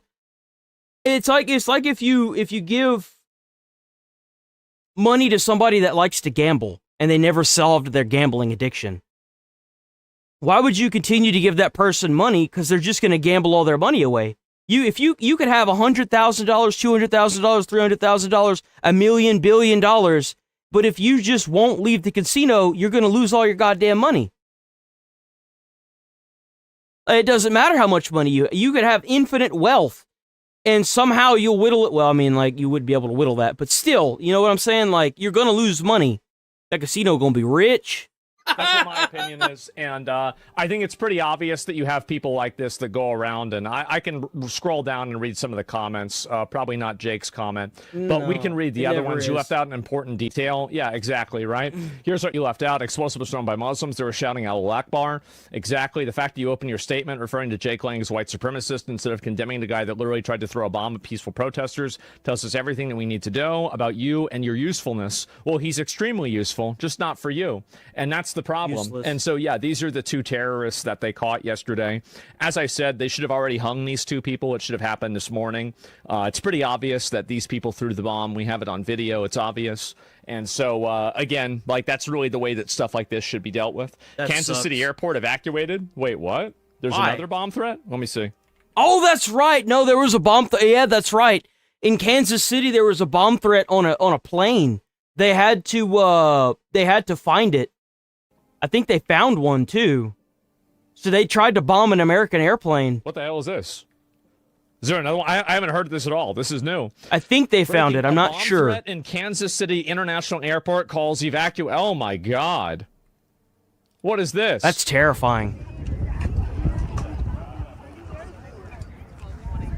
How would you fix the dramatic decline in birth rates? Subsidize childcare for actual Americans. That'd be number one. Like, that'd be my main thing. Like, obviously, I do other stuff too, but that'd be the main thing.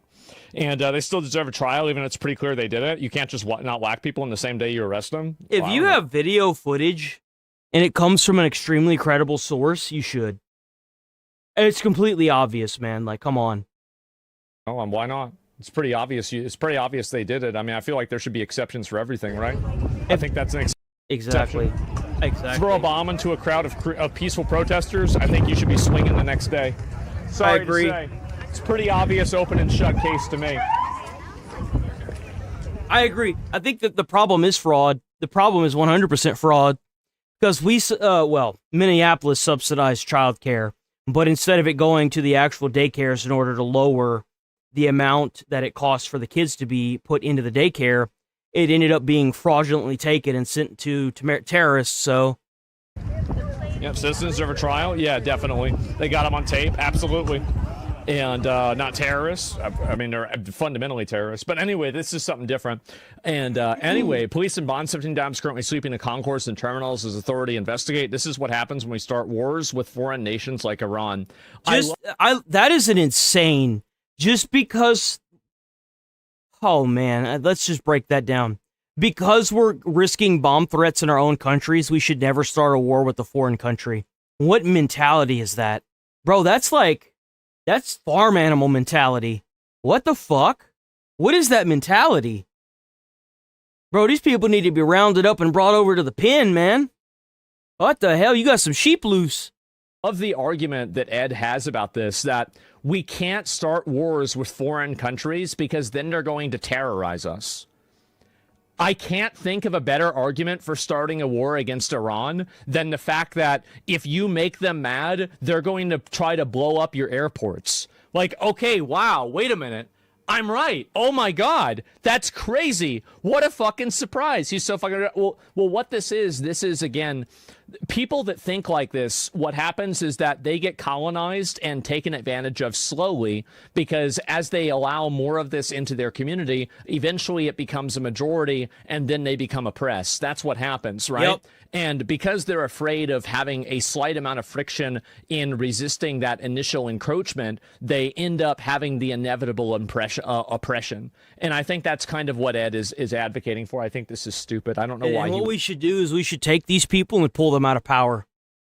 If you're that stupid that you are willing to be colonized by a different country and you openly state stuff like that, if you're like a politician or a governor, you need to be pulled out of your position. Because you're too fucking stupid to fend for your own American citizens. You're dumb. You need to go. Would say this, it's retarded. So yeah, there's another bomb threat that's been called out. And again, it's also, by the way, there's nothing here that says it has anything to do with Iran. Nobody has said anything about Iran. None of this has been shared. It is interesting how he immediately tried to link it to Iran, though, isn't it? People are just inventing their own narrative to begin with. Look at this. It could just be coincidence. Oh my God. Let's move on. It could just be coincidence, but who knows?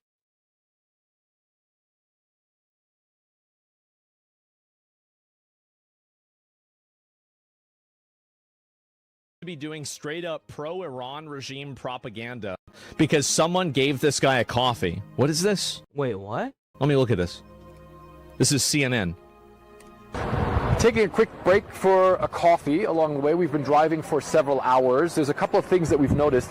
Number one is that, first of all the shops are open. All the shops are really well stocked, even with fresh things, like, for instance, fruits and vegetables. Coffee, obviously, also is he in Iran? As well. Yeah. And then also the gas stations. There's no long lines as gas stations. Fuel seems readily available, and you just don't see any sort of degree of panic anywhere. Do you know why? It's because they're not attacking the Iranian people. It's because if that's Iran, it's because they're attacking military bases. Duh. The Iranian people know that the Americans don't want really anything to do with them. They're taking out their shite government. Why do they have to be afraid whenever our war isn't against them? Exactly. It is against their fucking fascist, religious, nutjob oppressors. That's what people are actually up against. There isn't a war. It sucks because Iran is actually a very well-built country. Like, this looks like a brand new gas station. It looks amazing. It's their damn government. The government's crazy. It's the Iranian people. There's a war for the Iranian people. Why the fuck would they be upset or stressed out about this?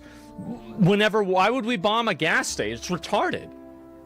So that's it. These are propaganda places? No, I assume that the majority of Iran probably is not in total chaos. I bet that there are a few really, really big hotspots, like the big cities. Yeah, exactly. That where the IRGC is concentrated at, and you're probably going to have a ton you're going to see a bunch of bombs landing where the IRGC are. America's war is not with the Iranian people, it's with their government. And here's the crazy part, if they didn't feel the way they feel about their government, they would be fighting Americans. You've got CNN reporter down in Iran walking around like it's another day. Of course. bombs and a ton of stuff that's happening They there. hate their government. Like, they want this to happen. They begged for Trump to go there and do this. But I bet even in places in Tehran, you can get away from that different, like, fucking crazy shit, and you can have your own little piece by yourself. I think that's probably what's happening right now. So, yeah, and that's it right there. Exactly, yeah. Anyone near bases, yeah, sure, of course it's going to be chaotic. But besides that, it's not like it's everywhere else. This confirms the U.S. and Israel are doing a good job. It does. This confirms that we are doing a very, very good job because the people in Iran do not have their quality of life damaged and destroyed. Iran has no more media broadcasters that got blown to pieces, so now CNN is taking over the role as its propagandist, apparently shameless. And I know that they're trying to portray this. That's funny. It is. That's hilarious to me because you know that anyone that CNN talks to has to go through like probably like a receptionist almost that will approve or disapprove what is coming out of Iran or Iran. It's kind of, it's funny how these people fall for this. Like whenever they went down after all the protests that happened and the 31,000 people were killed, they I think it was CNN. I think it was CNN that walked around and they went and talked. Well, they didn't walk around. They talked to a few people that were brought to them by that current regime, which was the Ayatollah that got bombed. And they believed that what the people were saying was true, even though you had the internet cut off and then you had people using Starlink to try and send messages out of what was going on. It just, so it's like somehow this is some sort of like I don't even know what they're trying to say, but you know they're trying to put this out like, oh, it's not a big war. Yeah, because it's not against the people that are there. That's the real reason why. I still don't understand as a Kuwaiti why we're under attack 24/7. I have no idea either. Honestly, I really don't. What is this? Iran's Department of Propaganda didn't quite get the scale right. Oh, here's another one. Now, a lot of Iranian accounts are posting this video claiming that Iran has taken down the B-2 stealth. B-2 bomber has never been taken out of the sky. The B-2 bomber flies so high in the air that if anything were to hit it, by the time it would land, like hit the ground, it would be in pieces everywhere. But no one has ever been able to militarily strike a B-2 bomber. It's just too fast. Wow. In reality, this is not a real B-2 bomber. Wow. As you Wait, guys can really? tell from the scale. It's too small. No way. No way. It's a fake photo. But also, American B-2 bombers don't have an and Iran is putting this stuff out so that way the Iranian people think that America is losing. That's why they're putting this out. That's why Twitter has already suspended the Iran military account and the Iran government account for this reason exactly. flagpole on it, as you can see right here in orange. That flagpole does not go to the ground. It seems like it's just attached to the bomber. Okay. It's not even a shadow. In reality, B-2 bombers are a lot bigger, as you can see. Holy shit, I didn't know it was that big. Yeah. God damn. Well, how big is a B-2 bomber?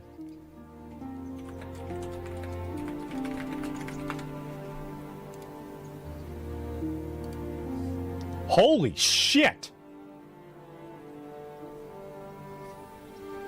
God damn, that's pretty big. I didn't know it was that big. Holy shit, all right. Versus commercial That's right, airline. boys. That's the big black Dorito that's worth more than the GDP of some countries, man. That's a big black Dorito.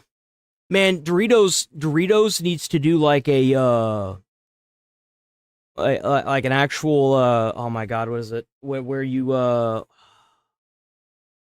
collaboration. They need to do a collaboration with the U.S. military. And like they should be like, well, every one bag that you buy of the black Doritos is $1 towards bombing Iran. I'm so sorry, I'm going to hell. In comparison, versus commercial airline. I'm going to hell. It's not really showing it. Wait. It's the size of a fucking commercial. Oh my God. That's a huge plane. Jesus. You notice, this was pointed out to me, and I want to point this out to the people watching. If you've ever noticed that the B-2 bomber is the only plane in the world that looks the way it does. Even our own fighter jets don't look anything like the B-2 bomber. Our other planes look nothing like the B-2 bomber. Literally is the only thing like it in the entire world. Shit! I didn't know it was that big. Oh my god! Yeah, all right. That's a B-52. Oh, is that even bigger? I don't know. Well, yeah, worth 2.1 billion. Oh my god! And we've had B-2s for what? Oh my god, 36 years. That's crazy. Real picture with the To give you an idea of how badass this plane is, they've wanted to retire this plane for well over 30, 40 years. They can't because it's too efficient. human standing next to it, and Yeah. here another one. It Look has at to that. carry 60,000 pounds of bunker busters. 60,000, so yeah. It needs to be a lot bigger. Those are the two than whatever this image 30,000 is pound showing. bombs. Subscribe for more. So big surprise. It was Iran's Air Force was already obsolete when Top Gun came out, the original one. The gap between Iran's oldest jets. Oh, here's another one too. That's about their jets. Just popping in saying, love the WoW streams, bro. Thank you, man. I appreciate it. When are you going to play WoW? Soon, man. Very soon. And this is also from this morning. Take a look at this. Here we go. Oh, is that the This is in oil Tehran. refinement material? And you can see very clearly that the majority of everyday life is continuing on as relatively normal, right? As normal as it can be in a situation like this. Hey, the whole city isn't getting blown up. It's very specific strikes. Think about the precision that is, man. How precise that strike is. That's insane. Hey, these people having like their own government officials just getting bombed, and then they just chilling. They're just chilling. Release the files now? Which ones? Do you think if Iran threw a PAL ball at the B-2 bomber, I'd be able to catch it? No, I think it'd just bounce off, honestly. They're trying. Because we don't target civilians like Iran does? Yeah, I know. That's the difference. Very big difference. Huge difference right there. But, yeah. You don't want to go after civilians, because if you do, then that's one of those bunker buster bombs. So this is the... Let me see if I can... Opportunity to fight Hezbollah. Chief Foreign Correspondent Trey Yingst joins us live from Tel Aviv with the latest. Do you think Even other in the countries will last be actively hour- involved? Hey, it think said I on already Twitter have that that he's... pulled up. Hold on. Let me swap over. There we go. This was uploaded. This was 2 hours ago. There's no way it's the same. Oh man, we got some updates. Hold on. Oh, that's right. They got a new Ayatollah, guys. They got a new one. They got a new one. Right now, growing questions about the future of Iran as the terror regime names the Ayatollah's son as its new supreme leader. He's a hardline cleric, widely considered more radical than his dad. President Trump warned, You think these people ever learn? quote, he's going to have to get approval from us. If he doesn't get approval from us, he's not going to last long.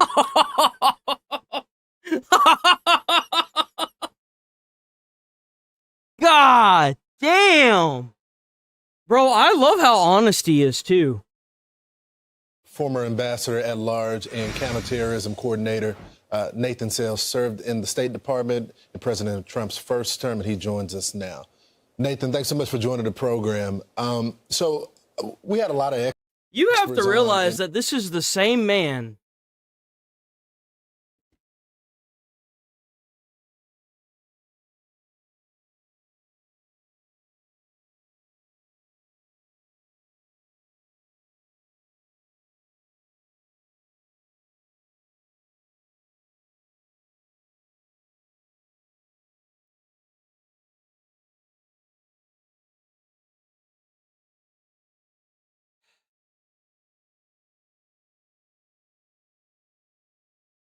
Let's see if I can find it.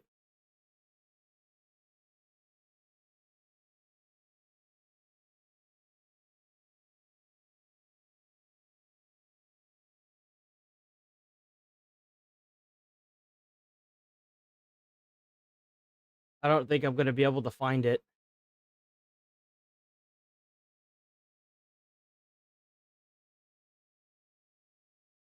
Oh, what the fuck? Why did it automatically do Iran?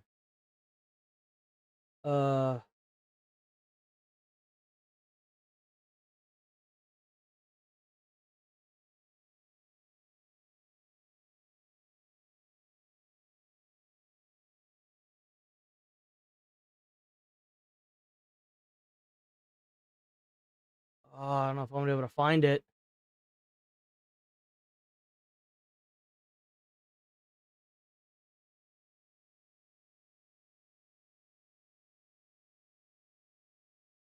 I think it was a short, I believe. The ladies on The View. No. What was that? It was like what was that? It was guy talking about what Trump told the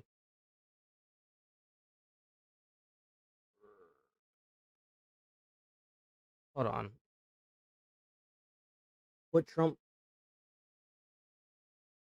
There's a guy that was on the news that talked about what Trump did to the leader of the Iraq people whenever they were doing a withdrawal from Iraq. He pulled out a phone with the family members.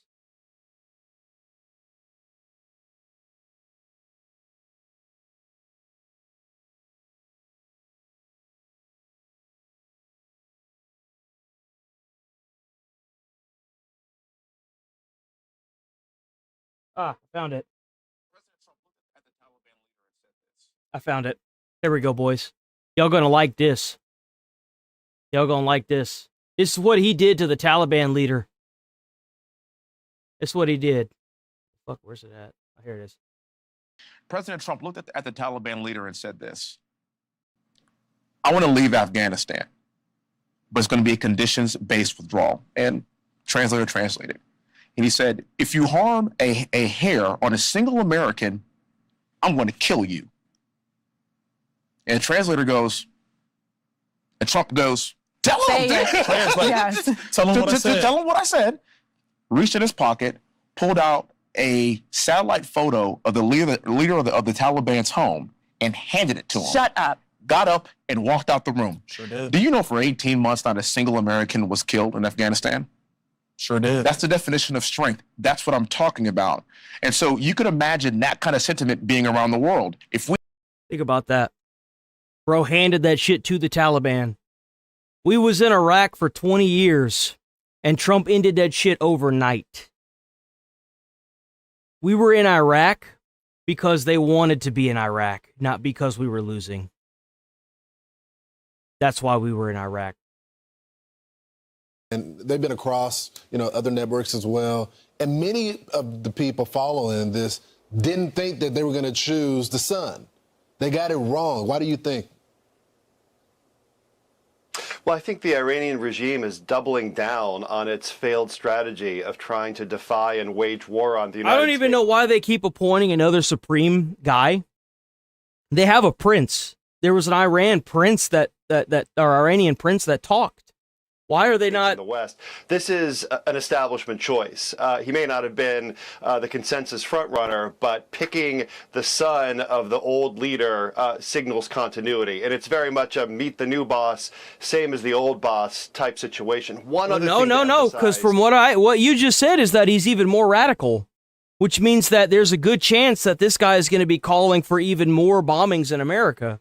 About this new guy. He has very strong ties to the Islamic Revolutionary Guard Corps, the sort of shock troops would never. of the Iranian regime and its exporter of revolutionary ideology around the region.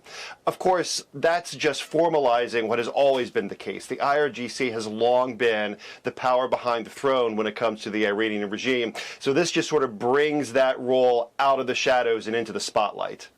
I know you've talked about the three goals, which is the nuclear weapons, make sure they don't have nuclear weapons, the ballistic missile threat, and the terror proxies.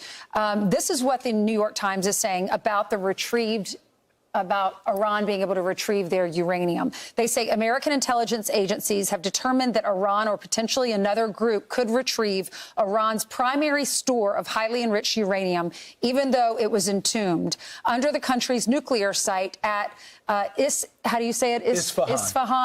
By U.S. strikes last year. Officials familiar with the intelligence said that Iran can now get to the uranium through a very narrow access point. What's your reaction to that? We don't want them to have access to this. Well, it sounds like the Why military... the hell would they be, dude? Why would they cook themselves just like added that? Another target to the list. The Iranians are going to keep trying at this. The reason why this war started is because of their determination to preserve a pathway to a bomb.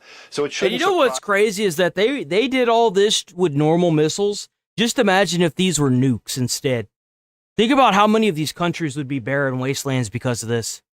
Think about that. At all, that they're going to do what they can to recover access to their highly enriched uranium. But we have a play here as well, and that is the same play that we made last Bomb the June shit out of them? when we targeted the nuclear weapons program. We can drop a couple of bombs on that target, I imagine, and make it pretty difficult to excavate that uranium. Well, that would certainly help. So Ali They just wait for them to load it up onto a truck and then bomb the truck. They like let them take however long it takes for them to get it loaded up, and then they just bomb it. He says, we're going to relentlessly avenge the blood of our leader and our people, meaning the Ayatollah. Trump must pay and will pay. Trump came back and says, I have no idea who this guy is, who they're talking about. What is your take on the bravado we're still getting from them? Even though they've been devastated, we're moving past Tehran now into the heartland, targeting the IRGC in all 31 provinces. Well, I think part of this is for a domestic audience. I think the regime is afraid for its life, and it's trying to signal... Well, they should be. They absolutely should be as well. Like, to Iranian citizens that they're still in charge and they're still in control. I don't think the Iranian people believe it. You know, we saw hundreds of thousands of people out in the street last January. Here's what I think happened. I feel like the prior Ayatollah, Al-Khamenei, had set up his systems to automatically start shooting, like his people, well, like a dead man switch. He set up all of his commanders to just start bombing everything the minute he gets killed, as if to say, if you kill me, then this is going to happen. But the thing is that instead of it going the way that they thought it would, which is, how could the Americans attack them? Oh, we have to fight, for Iran's sake, because if not, then we're just going to get bombed. But what ended up happening is they ended up all joining in and advocating for America to take Iran. So it's like, you did all this to in the hopes that whenever America attacks, that people would be against America and for Iran, but because your regime was so fucking bad, people are cheering America on, including your own people. So it just, only a madman could make such a dead man switch, honestly. If that's what really happened, that's genuinely what I think happened with this. And now that most of their rocket missile launchers have been blown up, most of their missiles building abilities have been blown up, all of their enriched uranium places have been shut off or bombed into a mission. Like, it's obvious that the regime is even trying to hide the new supreme leader for the sake of him being bombed. I mean, how many radicals can you have before the next radical says, I'm not willing to die for this, you know? In response to which tens of thousands were murdered by regime. They need to figure out who's appointing these leaders, and they need to get them too. So I think this is partly a play for the regime to convince a very doubtful Iranian public that they're still calling the shots. Nathan Sales, thanks so much. Thank you, Nathan. I'm Steve Dusey. I'm Brian Kilmeade. And I'm Ainsley Earhart. Actually fucking crazy. It's crazy. He's having dinner.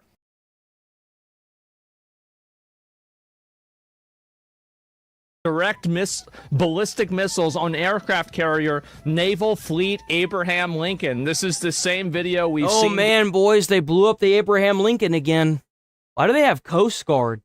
Why is there a Coast Guard all the way over there? No one's going to talk about the Coast Guard? Before. Oh my God. Yeah, guys. No way. What is the, what's the new video? If I can find it. Is this another one?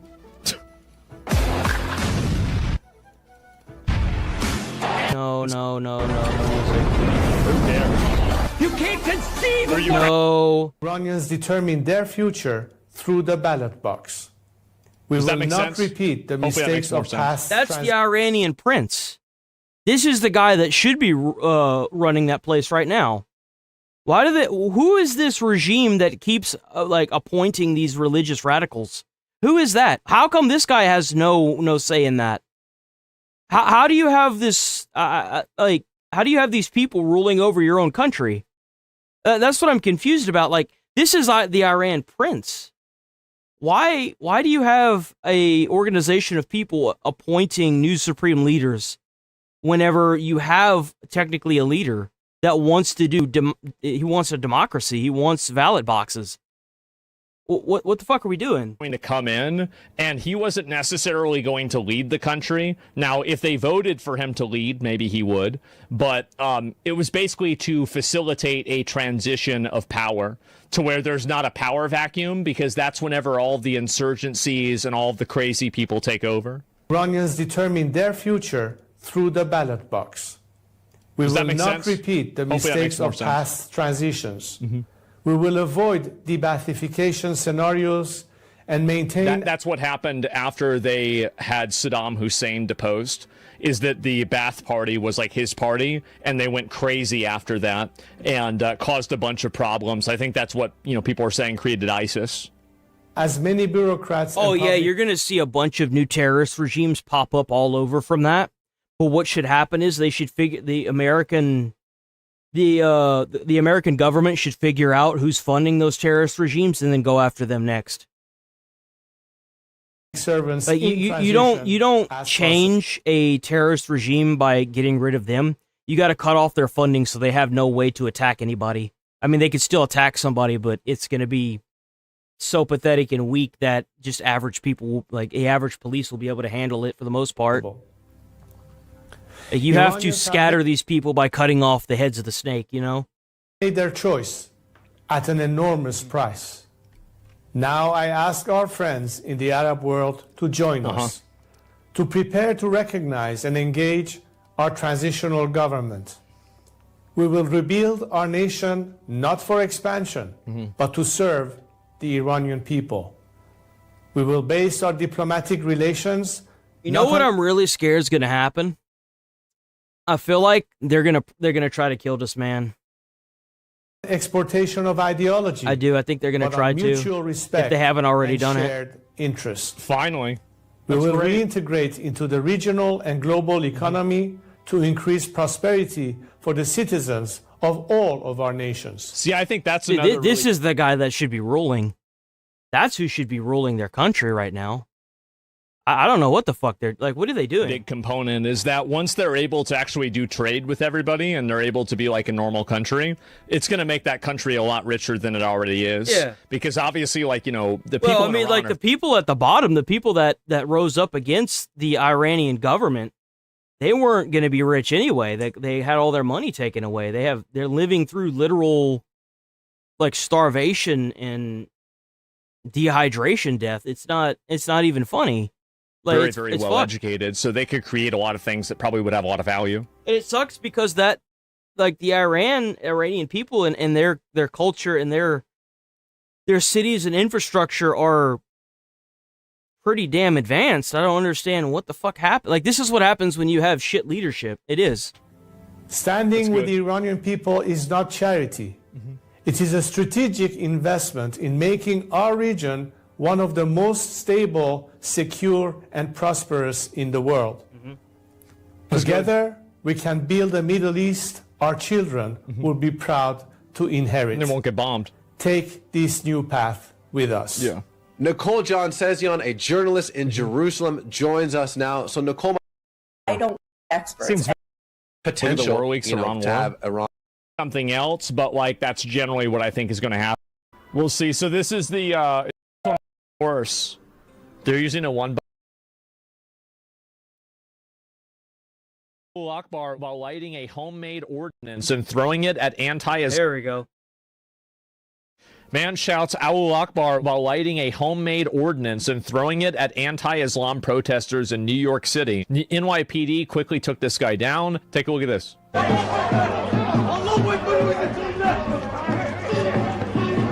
Oh, that's the guy.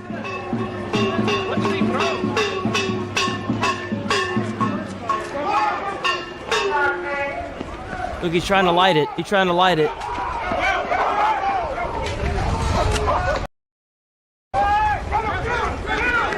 There he goes. He's running. Boy, they got him, too. You see what I'm saying? Look at all those people getting after him. Not a single one of them ran away from that man. Not a single one. See, these people may be stupid, but they still got some American in them. That's right. That's what I was saying before with the Boston bombings and the Twin Tower attacks. No matter how much you try to colonize us, you don't seem to understand that you can never break the American spirit. That's why you'll always see people run away and then towards the incident. Always. You'll always see that. We need to start hanging these people. We do. We gotta start hanging them. Context. A counter-protester, identified as Amir Balat, lit and threw an ignited device toward the protest area before it struck a barrier and extinguished itself. Mr. Balat then ran southbound and gets a second device from a man tentatively ID'd as Ibrahim Nick. Mr. Balat lights the device and starts running with it. Based on preliminary examination and X-ray imaging, the devices appear to be a jar wrapped in black tape with nuts, bolts, and screws, along with a hobby fuse that could be lit. Like, the moment that you try to throw a bomb into a group of people, realistically, it'd probably take a day to do the trial. That's just an immediate, bro, like, it's time for you to go. Get a circle! Get a circle! Yep. You stupid little bitch. Yep. Back here! Get him out of here. Yep. Look at his stupid hair too. Look at his stupid little stupid. It's crazy, bro. It's crazy. Should put him in jail just for that. He's lucky he didn't get lynch mobbed. Yeah, that's true. No, what they need to do after they get these guys, what they need to do is they got to go and, like, they have a network. You take their communication devices and then you look at the other people that they're coordinating with, and then you go after those people too. Anybody that was involved with this is my opinion. I think that if any of them are foreigners, we just take away their citizenship and, we send them back. Young soul, poisoned by ideology. You cannot kill everybody. Killing them is the same level like them, brother. These people are literally trying to bomb every country around, and they have sent out terrorists into every country to prevent people from trying to get rid of their own regime. These people pre-planned for this. Nah. Not even engage this childish Marvel movie ideology. No. Yeah, we got absolutely not. Oh, somebody's having a bad day. These pranks will start to radicalize a lot of people. They're not pranks. These people are terrorists. That's right, America.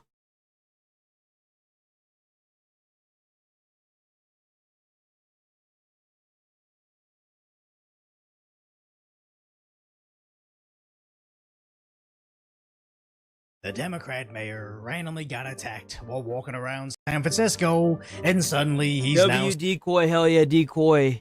Go check out Decoy on YouTube. saying the city needs a reset, as sadly this isn't the only random assault in that city that afternoon, and he isn't even the only Bay Area mayor. Man, it sure is nice to start seeing these rich people getting assaulted now.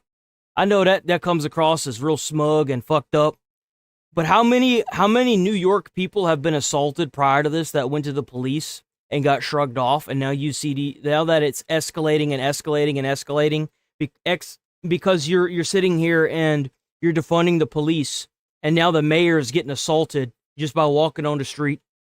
What the hell did you... Soon you're going to be seeing all these people getting their houses broken into, and they're going to be wondering, well, what the hell happened? Politely stand there while watching his own police get pummeled in front of him.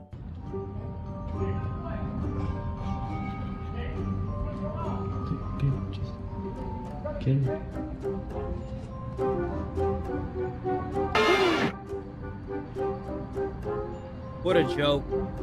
Now, nobody's expecting the mayor to square up with the homeless and start dishing out vigilante justice, but at the very least, maybe don't bashfully look down at the ground with your hands in your pockets while your cop gets gashed on the head. As a local outlet reported, the officer left leaking, reporting 3 random dudes blocked their car while rambling gibberish. So when the officer asked them to simply move, that's when the attack began, slamming the mayor's security onto the ground, leaving a strawberry on the back of his skull, until he and his friend were allegedly arrested as he repeatedly screamed, "F you."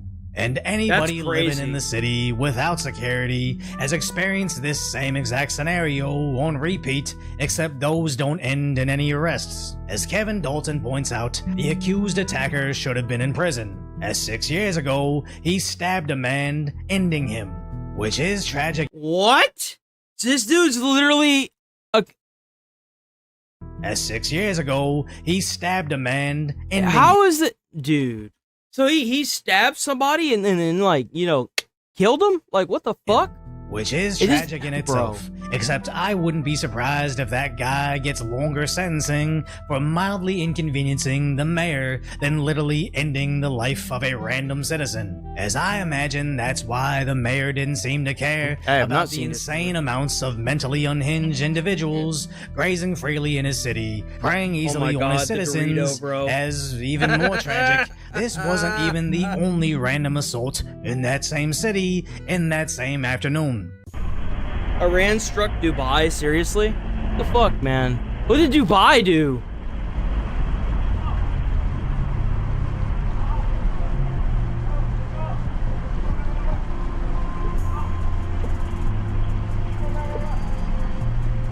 Of course, I couldn't show that full video, as that man got randomly stabbed in the back. You know what's hilarious about this? Is that these rich people keep defunding the police, and they keep letting these people go, and they keep getting away with stuff. Why wouldn't you, as a criminal, look at bigger fish? Like, if you go and rob a house, and you get like, I don't know, like $1,000 worth of goods, then why wouldn't you just rob a more expensive house if you got let off? Why would you stop there?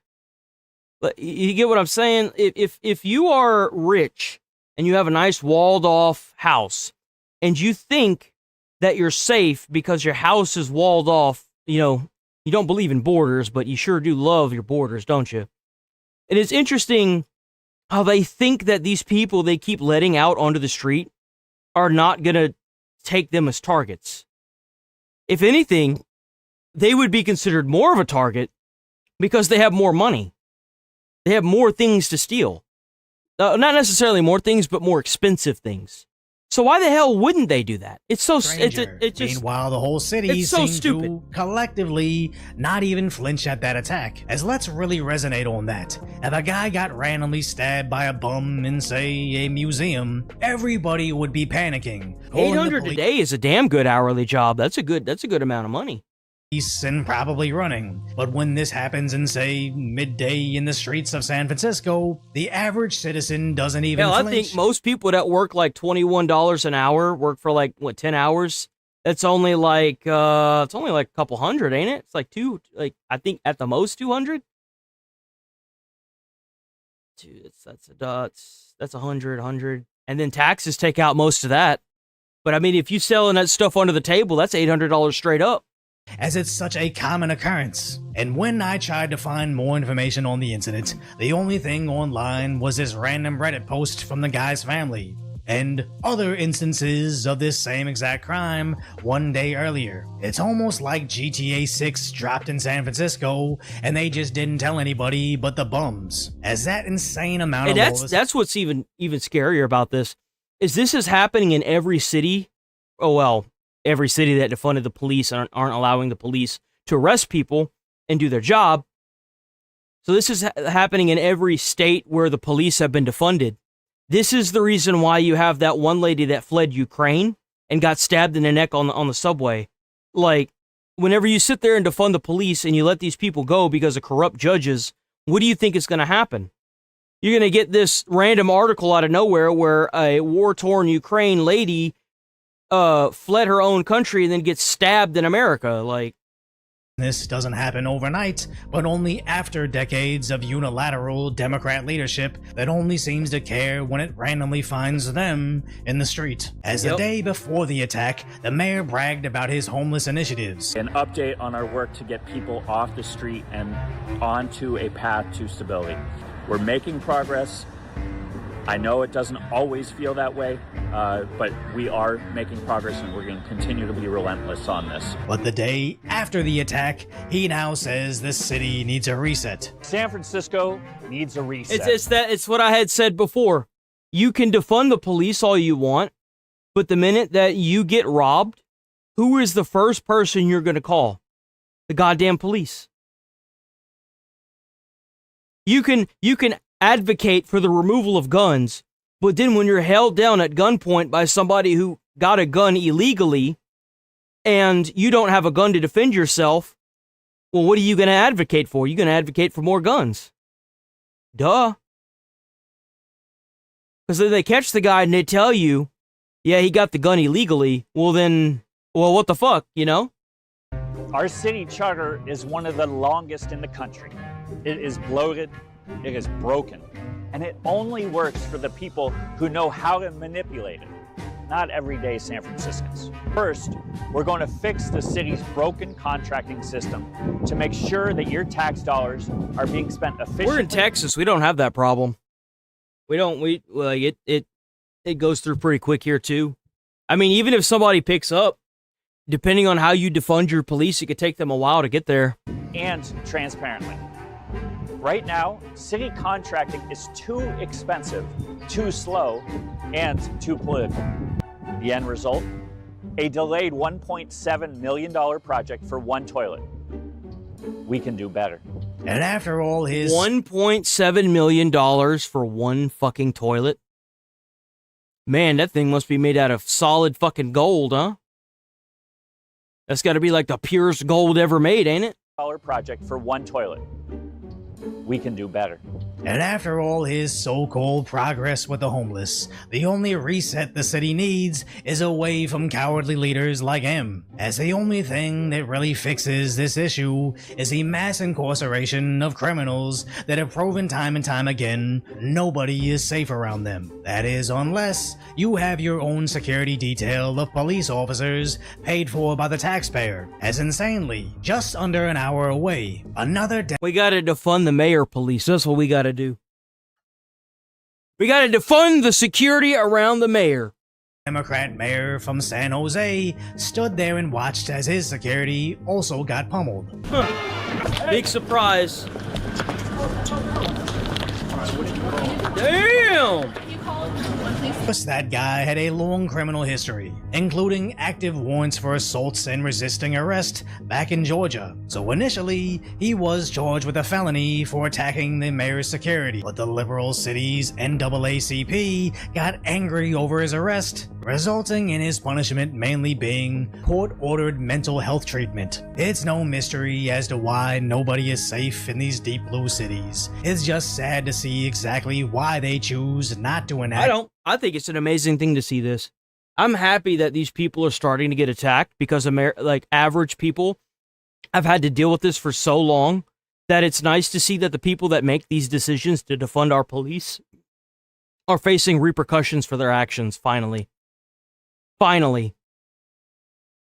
Actual justice when they're I'm not advocating for it, but if some crazy homeless dude who doesn't even know who the hell it is that they're attacking starts attacking a random person, it just so happens to be either the mayor or the security to the mayor, and that day he just decided to do that, shit. Social justice. Get no sympathy from me, bud. Like the Bay Area can't simply reset the city and make it safe for everybody. They just don't seem to care when they themselves don't face the consequences of a lawless city. As everybody knows how San Francisco has turned into a zombie apocalypse. But somehow, the city was cleaned and secured seemingly overnight. Also, California's Governor Newsom could meet with his favorite country's leader. Folks say, oh, they're just cleaning up this place because all those fancy leaders are coming into town. Yes, that's exactly. I guarantee you, if you had said that, you would have gained more people's respect. If you had just said that, you probably would have gained way more respect than lying. It's true because it's true. And then again, overnight, the city reverted to There its it is. Elysium levels of suffering. But I can say with almost certainty that his calls for justice will end once somebody else says those prison sentences are pretty racist. What a joke. What a joke. Seriously, what a joke. If your first time viewing the stream, hit the like button on the stream. Thanks for viewing. Thanks for being here. We're not into the stream. I'm just saying, you know. Hit the sub button. We're here Monday through Friday. Yes, sir. Speaking of that, let me see.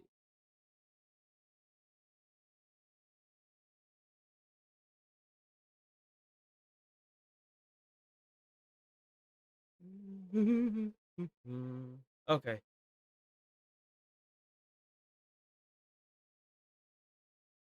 Let's see. Do we have? Let me check out Fox right quick. Let me make sure we don't have anything new coming our way. Let me see. Hold on.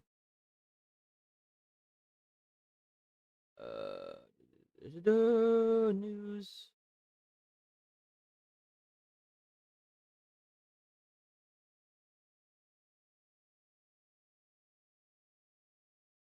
Video. Trump vows great change coming to Latin America. Oh, yeah, there's talk that he's going to be going after Cuba next. Now this, President Trump putting the Don Road Doctrine into action, urging Don Latin Road American Doctrine. leaders. He's putting the Don Road Doctrine into action.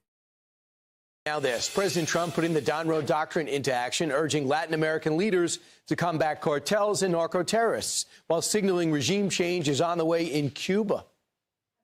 We're also looking forward to the great change that will soon be coming to Cuba. Cuba's at the end of the line. They have no money, they have no oil, they have a bad philosophy. I'll take care of it, okay? Yeah, Trump signed in the doctrine, and now it's going to be a crackdown on all these fucking cartels. So, and as these situations in Venezuela and Cuba should make clear under our new doctrine, and it is a doctrine, we will not allow hostile foreign influence to gain a foothold. So, GOP Senator Bill Haggerty sits on Foreign Relations Committee and joins us now. Senator, titanic change. It really began with the Panama Canal, forcing them to get rid of China's ownership at the open and on both ends of it.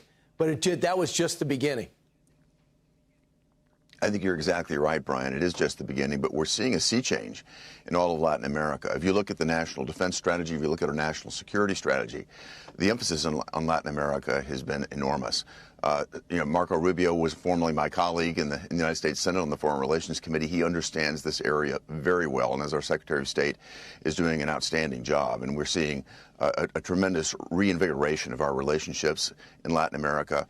China has been, as you know, particularly under the last administration, very aggressive in terms of moving into the area. Now America is showing back up economically, strategically, and working together militarily to deal with some of the greatest threats that we've got. Honestly, this was all long overdue. It was. This has gone on unimpeded for so long. It's so ingrained in some of these people's culture, especially here in America with all these fent zombies walking around. They're so used to it that they're terrified of it changing. I mean, little by little, big countries and small. Guyana, which is awash in oil, has no defense. We've watched their back. Venezuela was threatening to take that country, and now Venezuela is now in the firm hands of Delcy Rodriguez. Then El Salvador, we watched them crack down and aid us when it comes to illegal immigrants. Dominican Republic, obviously. El Salvador was the name of the country where the guy went through and cleaned up every single street. He got into power and he cleaned up every single street corner and locked up every gang member in El Salvador. Honduras. That's what we need to do here. That we need to do the exact same thing here. Governments, Bolivia has flipped governments more friendly to us. And now we have a situation where Mexico is cracking down on their cartels. And we saw Ecuador do. I want to see Vance as president. I do. He's got a few more things that I need convincing on, but so far, I would consider either Marco Rubio or J.D. Vance as really great candidates for America, doing the like same presidency. thing Have we felt it here at home yet? Is there less drugs coming across now because of what's happening to our south? The answer is yes. And the key element of all of this is President Trump's immediate move once he took office to secure our southern border. That was actually the fundamental requirement to be able to deal with the rest of Latin America, to stop the economic flow, to stop the drug flow, to stop the flow in human trafficking that has been feeding these cartels and these illicit narco-terrorists. You know, you got to give Trump one thing. I bet Trump is really good at chess, because you could put millions of dollars into other countries to hope that they're going to utilize that money in order to bring up their own infrastructure and, you know, stop doing the bad shit they're doing where they're getting all this money from the drug dealers.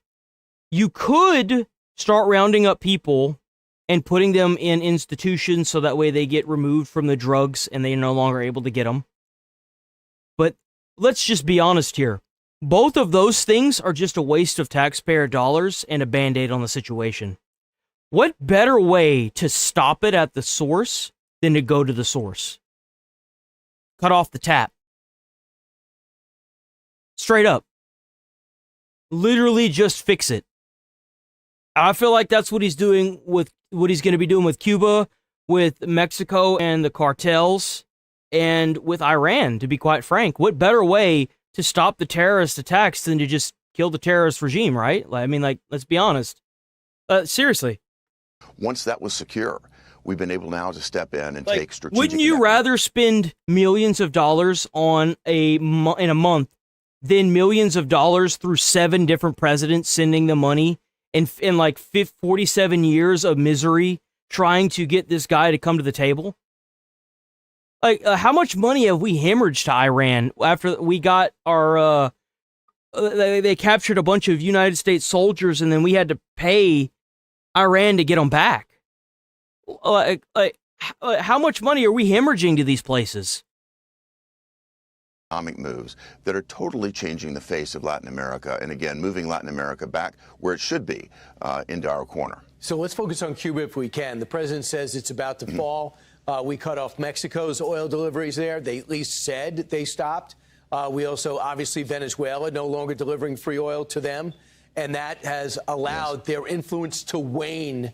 That little island nation had influenced the entire area with their communist principles and some of the extortion backed up by Russia, backed up by China. So this ripple effect could bring down Cuba, something that even John F. Kennedy couldn't do. Yep. Well, you heard President Trump mention that he's not going to allow these entities to have a foothold in our region. And you just mentioned it. China, Russia, even North Korea has a very large embassy in Cuba. China was setting up intel operations under the Biden administration in Cuba. Russia, we know the relationship there has gone back, as you said, all the way to John F. Kennedy. We have been dealing with this 90 miles off of our shore. My understanding is that Secretary Rubio has had discussions with Raulito Castro. That's the grandson of Raul Castro. I don't think they'd be talking unless they're looking at some significant change. And we need to see the change for the better in this region. Again, Absolutely. That foothold, I think, is going to disappear thanks to President Trump's aggressive and bold actions here. Senator, they're going to have to make a choice. Do they want to end up in a Brooklyn jail, or do they want to go someplace of their choosing? It depends on the type of landing they prefer. And I think the president's already demonstrated, when you look at Iran and Venezuela, he's not kidding. Brian, you couldn't have said it any better. That's precisely the choice I think that people are facing, and they see the President Trump. Well, that's exactly what was going on. I mean, think about Korea. Just Korea, they don't even have access to the internet outside of Korea.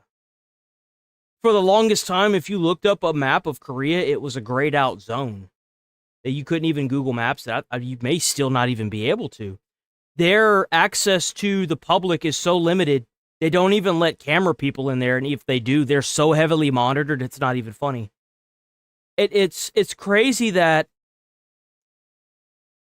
and it's funny that they're comparing it to Iran, because before they killed 32,000 people and probably more, they cut the internet off. They did. They cut the internet off. And it is a perfect comparison, because the minute these people got nukes, they would have put up walls. They would have been doing the exact same thing, threatening people all over the world. It's not And the These prosecution people getting nukes is a terrible thing. It is. And it's a good thing that we stopped them when we did. It is. To take place in the Southern District of New York, that is very serious indeed with respect to Maduro. It sends a strong message to all of these narco-terrorists that this administration means business, that the United States is back. Are you comfortable with the evolution of Venezuela with Delcy Rodriguez still in charge? A lot of people feel as though she can't be trusted, but so far the president has faith in her. Are you thinking they're still on the road to an election in 6 months down the line? Are you happy the way things are right now? Well, that's certainly the conversation that's going on, that we're moving in the right direction. Rodriguez is cooperating with us. Secretary Rubio is very much on top of this situation. I think is confident that it's moving in the right direction. I have eminent faith in his viewpoint on this. So I think we are moving in the right direction and toward a position where Venezuela can be great again. It was once a thriving economy. The socialist leftist regimes have destroyed that. We're going to help bring it back. They have natural resources that are meaningful, not only to that country, but also to the region. We're seeing, again, the impacts, as you mentioned earlier, Brian, on Mexico by choking off the free oil that had been going in that direction. I'm sorry, not Mexico, but Cuba.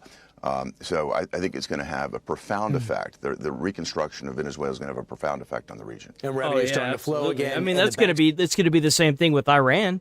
When Iran finally is able to rebuild its losses and have a leader that's going to work more for its own people and less for terrorist regimes all over the world, you're going to be seeing a huge explosion of wealth and oil and money going in and out of Iran. We're looking at seeing Iran become the next world power. Seriously. Coming back again, and the sanctions are being relieved for the first time in 20 years. Senator Haggerty, thanks so much. Transformational times. Thank you, Brian. I'm Steve Doocy. I'm Brian Kilmeade. And I'm Ainsley Earhart.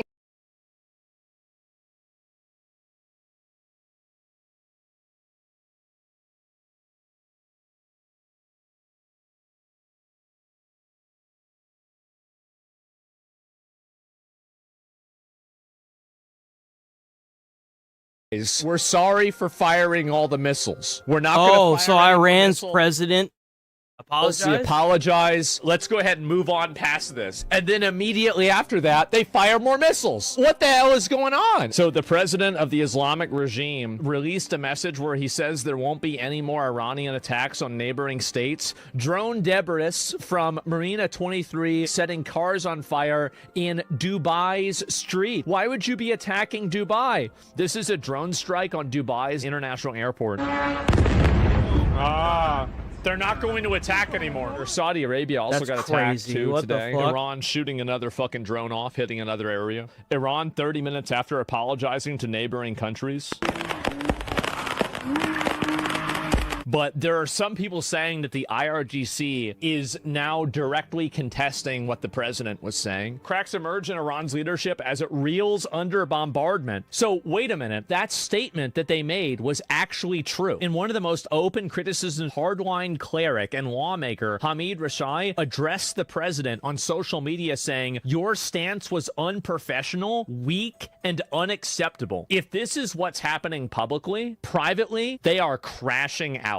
When the president later repeated his earlier statement on social media, he left out the apology that had so angered the guards and other hardliners, an embarrassing retreat. I don't think you read Trump's statement. Well, I mean, there ain't going to be nothing left to retreat if you guys don't surrender.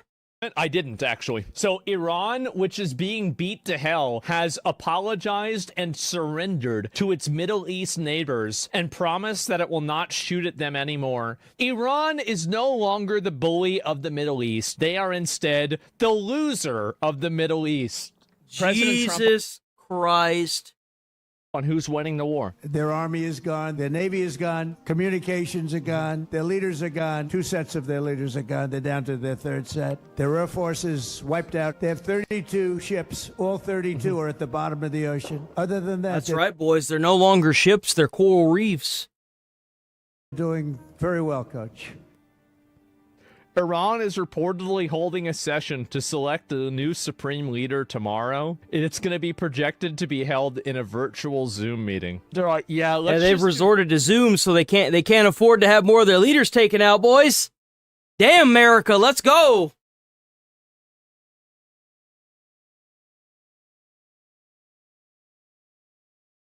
America. General Jack Keane, who's the Oh my God. to the best, retired four-star Army general. He's Fox's senior strategic analyst. He just got a brand new appointment. Senate Armed Services Committee, they've appointed him to serve on the 2026 Commission on National Defense Strategy. That's a big deal, actually. General, I'd be curious to know, how do you think things are going for our armed forces and our ally, the Israelis? And how do you think things are going for the Iranians right now? Well, that's exactly what's going to happen. They're going to use Zoom or whatever they use to track them and find them and then bomb them. That's ideally what's going to happen. These people aren't there. These people, no matter how deep underground they build their bunkers, how much concrete they use, I promise you, we as Americans have some sort of missile or bomb that will definitely crack that bunker open and take out whoever's inside. These people are not safe, and I think they're starting to realize how unsafe they really are. That's why they're hiding it. They're hiding their new supreme leaders. But remember, these leaders want to be martyred. They want to die for their cause. But the issue is that they're being taken out so quick that they can't even announce before they're dead the next day. So it doesn't matter. If that's really what you believe, then why are you trying to hide the new supreme leader? You said that you found the new supreme leader, but you haven't announced who he is. We've got an idea who he probably is, but you haven't announced it, yet you believe that your leader wants to die to become a martyr. It's like you're losing so bad that you're getting to a point where you have nothing else to lose. Start with us. It's quite remarkable how close to the plan that we are executing, and with stunning results, to be quite frank about it. And I'm not exaggerating at all here, as you well know. I mean, the facts really do speak for themselves. Just to remind our audience, what we have here is an operation that is what we describe as condition-based. In other words, we have goals and objectives we're going to achieve. They're not sensitive to time. You know what's crazy? Trump called that withdrawal from the Taliban a conditions-based withdrawal. I sense a theme going on, boys. Do you? They're sensitive to the achievement of those goals. And as the president has said time and time again, if we achieve our goals earlier than planned, fine. If it takes longer, that's also fine. We're not going to stop until we achieve our goals. And quite frankly, those goals come in two large tranches. Number one is we want to take away all of their weapons to conduct offensive operations. In other words, to project power, and also to use that power on their own population. And we're doing a stunning job in achieving that, taking down ballistic missiles, drones, what's left of their nuclear enterprise, their entire maritime capability in dealing with their Navy. And the focus also is on all the manufacturing centers, whether it's private sector, public sector, it doesn't make any difference. If you're making a weapon inside of Iran that can be used on their own people or certainly project power outside the country, we're going after it. And that's going to take some time. This is a very systematic, deliberate approach. And the results have been, because you can measure some of this objectively, are really quite stunning, as I said. 90% reduction in launches of ballistic missiles for sure, drones pretty close to that in the high 80s. And then the effectiveness is also dramatically down. It's something less than 10% actually are able to penetrate. And despite the fact we've had another death of an American soldier, and we certainly honor that service. So that's seven dead? And our heart goes out to their families and to their friends, to be sure. And we've lost 7 wonderful Americans here. But the casualties, by anybody's description, are very, very light, to be sure, even on the Israeli civilian side. And that is because of the defensive measures that are in place, but also primarily because this plan was so comprehensive at the start, Mark, to attack all of those systems I just mentioned, the missiles, the drones, the maritime services, the nuclear sites, but particularly the missiles and the drones, to take away their ability to retaliate. And we knew for a fact what their plans were. Their plans were to massively retaliate.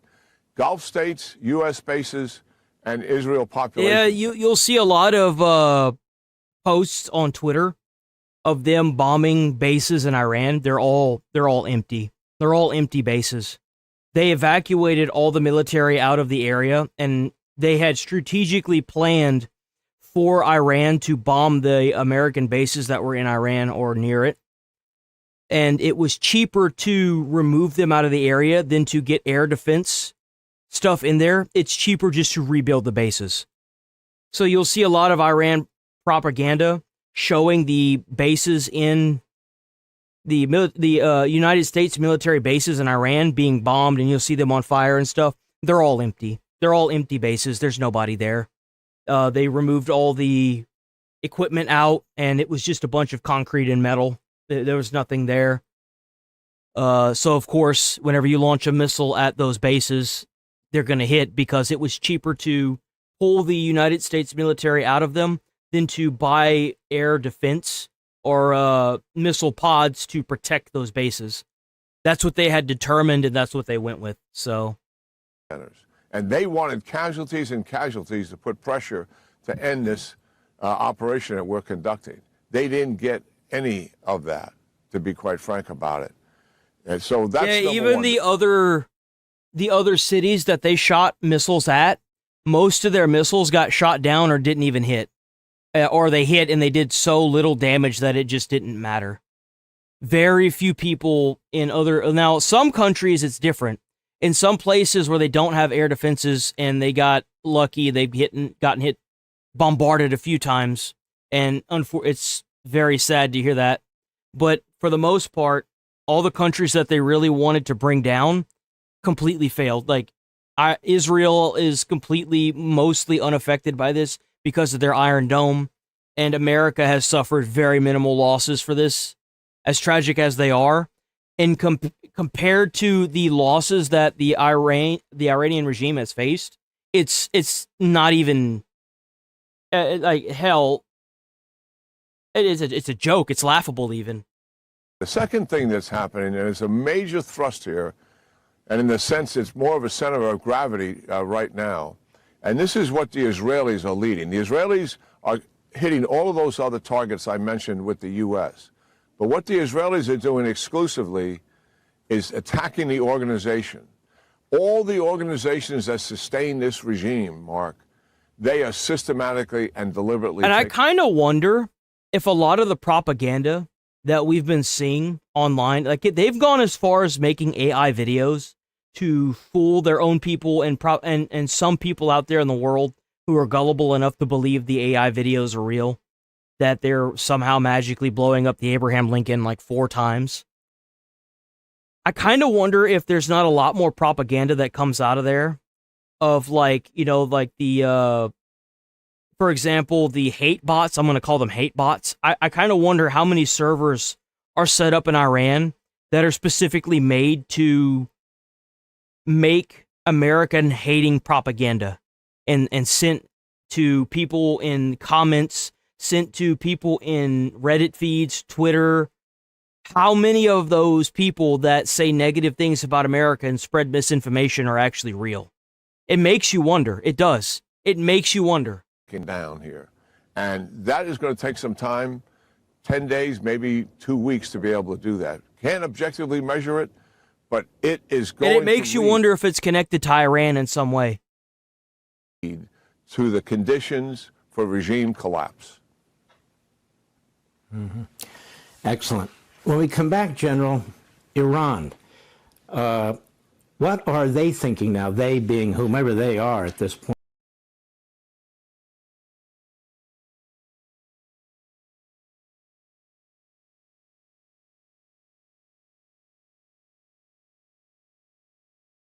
For more now, let's bring in former Air Force intelligence officer Jake Sotiriades. Jake, welcome. Good to see you, Mike. So as an old Air Force guy, what do you make of the careful coordination between the United States Air Force and the Israeli Air Force in this complicated mission in Iran?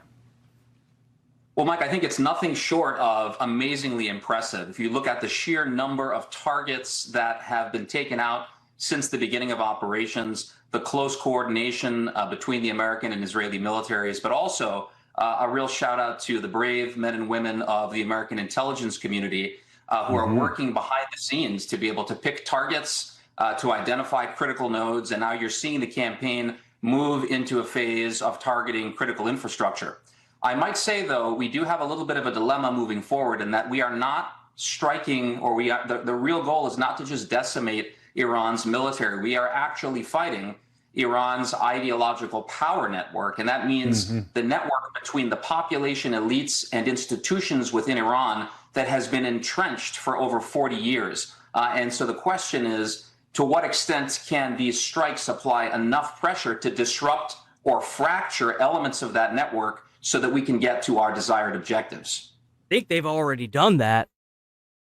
I genuinely think that they fractured this so much that, like I said, whenever this first started happening, that they're running around like a chicken with their head cut off. Jake, as you they're know, so there's fractured. debate It's over not whether even funny. U.S. boots on the ground will be needed. What are the limits of air power? Mike, this is really the critical question right now. Obviously, the air campaign thus far, the military campaign, has been very, very effective. We've struck an amazing number of targets. Iran's Navy has been pretty much taken off the map. The question now becomes, if you look at historical examples, air attacks alone, air power alone has not historically led to regime change. You can go all the way back to World War II, to the combined bomber offensive, where cities like Dresden that were firebombed did not result in either the regime. Yeah, I've seen that chart. Or the population. That chart was hilarious. They tried to. Some Twitter dumbass got on and was like, "Oh, this chart's fake," and didn't show any counterproof. And it's like, you do realize that just saying something is fake and not presenting counterproof only shows the people that are stupid enough to believe it. Like, if anyone actually believes that, they're just dumb. It's so stupid. That needs to be taken into account when we think about the continued phases of the campaign. It's because they're running out of everything. They have nothing left to bomb. We control their airspace. They have nothing. Anything that they bring out into the open, and anything that is televised through communication, like a phone call, text message, some kind of anything, is immediately found out and either are bunker busted or blown up the minute it hits the exterior of the dirt. Like, it's just done. Air power alone. There's nothing left. Attacks from the air be able and to. then with them being cut off, they don't have anyone sending them more stuff or resources, so they're just done. And even if, for whatever reason, they were getting resources, the likelihood the minute that it crosses the border and it gets to its destination and getting blown up is so high, no one's willing to risk it. No one's willing to do it. Up that network that I talked about, exert enough pressure on the regime without having to use ground forces. And of course, we're seeing that the ground force option is not being taken off the table. It's not being discussed very, very much, but it's certainly something that's going to be in the calculus over the next weeks, because in my opinion, we are very much in the beginning phases of this campaign, and I think it's going to last a long time longer. Democrats have their criticisms. How? Oh, that's why. That kind of explains. I want to play a clip from Senator. I hate to break it to you, bro, but like most of these sites are just done. Chris Murphy, and I will get you to react to it. This is already a war that is becoming an ongoing disaster. It gets worse if the president is talking about putting ground forces in. You're talking. I've never heard him once say he wanted to put ground forces there. Is this because the Kurds want to invade? I don't understand. Is that what this is about? I genuinely don't like. Did he make a new announcement that I'm not aware? I mean, there's no way, because if he had made an announcement that he wanted to put boots on the ground, Fox would have played that. About dozens, if not hundreds, of new American casualties. If you don't actually succeed in putting a new leader inside that country, they'll just be able to rebuild that capacity as soon as American forces are gone. So this is $1 billion waste of money every single day. You know what is $1 billion waste of money? Sending a terrorist regime $1 billion. That's a big waste of money. You guys don't ever want to talk about that, do you? In your view, is there any reason for that level of pessimism? Think about how much money we've had to spend over the last 47 years from all of the proxy terrorist regimes that have blown something up or like killed American soldiers because of Iran funding them. Think about that. Or the Iran regime, the prior Iran regime funding them. Think about how much money we've had to pay out to the families of either soldiers or somebody that got attacked by these people. How many billions of dollars, probably even trillions at this point, for 47 years. Look, Mike, I think we need to be very circumspect here. We are very much, this is the tip of the iceberg in terms of military operations. We have many, many more phases of the campaign that are going to unfold. We haven't yet seen the extent to which the real pressure that is being exerted on the Iranian regime right now is going to take effect. There could be, over the next weeks, a true desire to come to the table and see if there can be some sort of a solution reached. I feel like what's going to happen is that the likelihood of them appointing somebody that isn't going to push their religious beliefs as heavily as the prior Ayatollah is very slim. My opinion, I think that we're probably going to bomb this entire regime into the dirt, and there's not going to be anyone left to come to the table. I think that's genuinely what is going to happen here. I mean, we've taken out most of their abilities to launch missiles at the areas around them. You have people coming forward and immediately being attacked for apologizing for dropping the bombs on other people. I mean, they have on their third supreme leader. I mean, they're not even trying to get together anymore. They're using Zoom to talk to each other. I think that this isn't, even if it goes the way it's going, I'd imagine that it's only going to take maybe a couple more weeks of this before there's just nobody left. There's just nobody left to come to the table. I do. It's going to be very difficult, though, because they are tactically taking these people out before they even have a chance to launch the missiles. If you're not able to break up that ideological power network, if you aren't able to exert enough pressure on the regime exclusively through air attacks, it is going to demand another solution. President Trump, as we've heard, the Kurds want to invade. The Kurds want to take their country back. They've wanted to do it for years. We don't have to send Americans in there. The Kurds want to go. They want to get their country back. Most of the Kurds are from Iran. They're people who have been pushed out, exiled, threatened, and most of their families are dead because of the prior regime. They want a piece of the IRGC. They've wanted it for years. They just never had the ability to until now. The option of using Kurdish resistance fighters off the table. The question is now, can the United States activate the resistance within Iran? Yeah, I never heard Trump say that he wanted them off the table. I heard that Trump would be for it. That's what I've heard. Anti-regime resistance through intelligence support, through so I don't know where this guy is getting his information from. That's not something that happens overnight. It's going to take time. And so I think right now we need to watch and see how effective the maximum pressure campaign that is being exerted right now will be. But I think the ground troops discussion is not done. It's one that we are going to have, and it's one that's going to be relevant moving forward in the next weeks and months. Jake, what do you make of the use of relatively inexpensive drones in this conflict? And is the future of warfare here now? Well, look, we definitely are seeing an unprecedented level of drones play a key role in this conflict on both sides, right? This is what the United States has been using.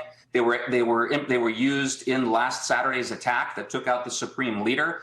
It is a new modicum of warfare, and we're seeing, of course, the Iranians do considerable damage to both civilian and military infrastructure throughout the Middle East region and even beyond, where you had Iranian drones land at the British base in Akrotiri on Cyprus. And so, yes, we are living through a transformational period of warfare. The question will be, do these systems in and of themselves, are they able to affect are they able to generate the kind of strategic effects to actually transform the situation on the battlefield? Right now, at a tactical level, we're seeing them very, very effective. But if you look at Russia and Ukraine, of course, they've been trading thousands and thousands of drone attacks on both sides. That's very much a war of attrition. We need to keep our eyes on what's happening in Iran to see if this will also become a war of attrition over the next weeks and months. Former Air Force intelligence officer Jake Sotiriadis. Jake, thank you very much for your analysis today. I mean, remember, he's former. He's probably not still in the position for a reason, guys. Remember.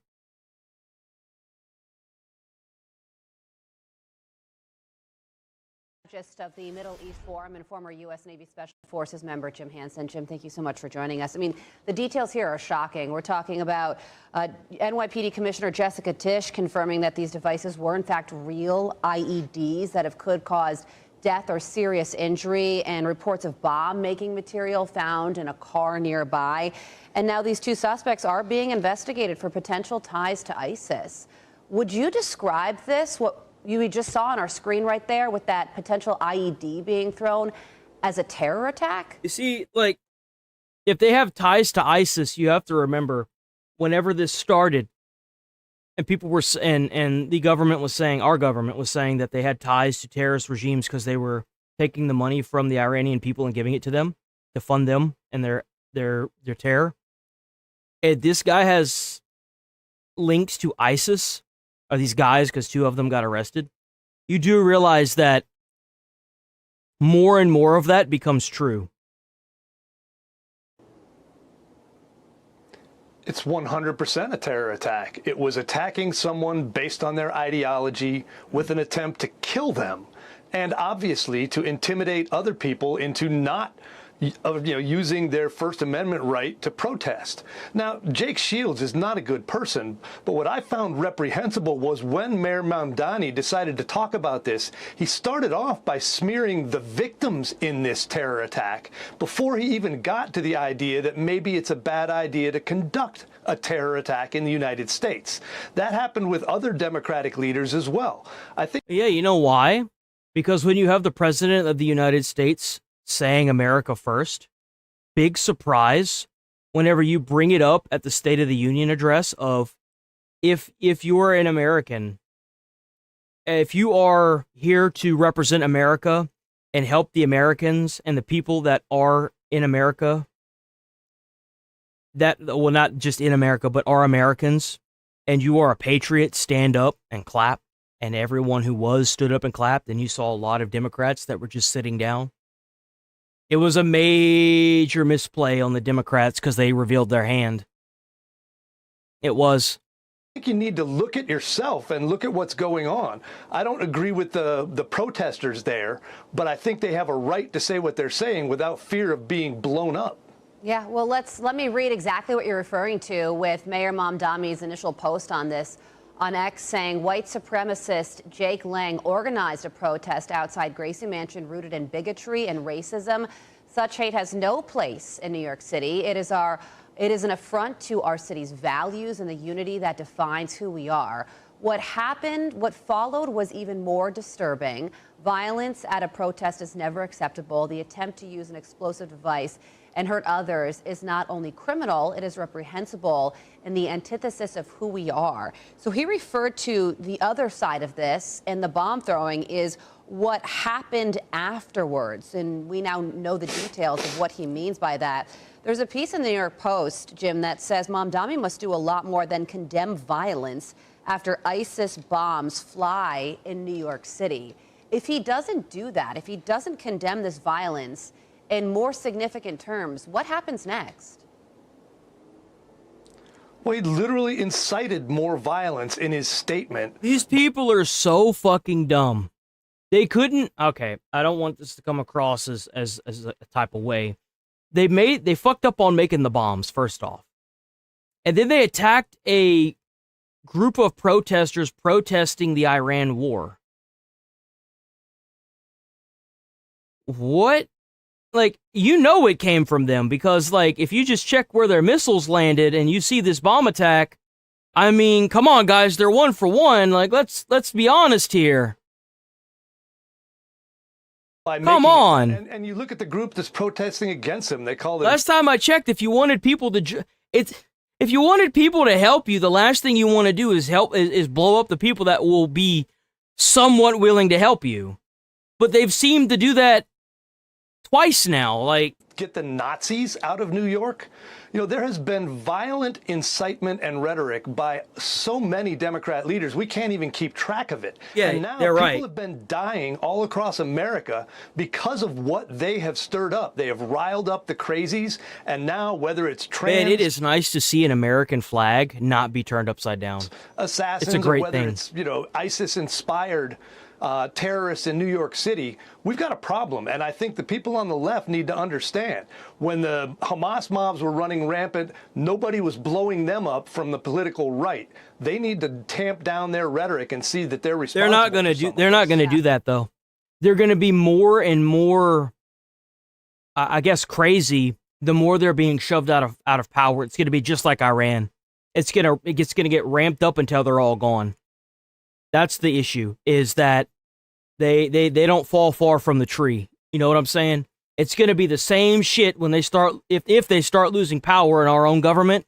It's going to be this. It's just like what Tim Walz did.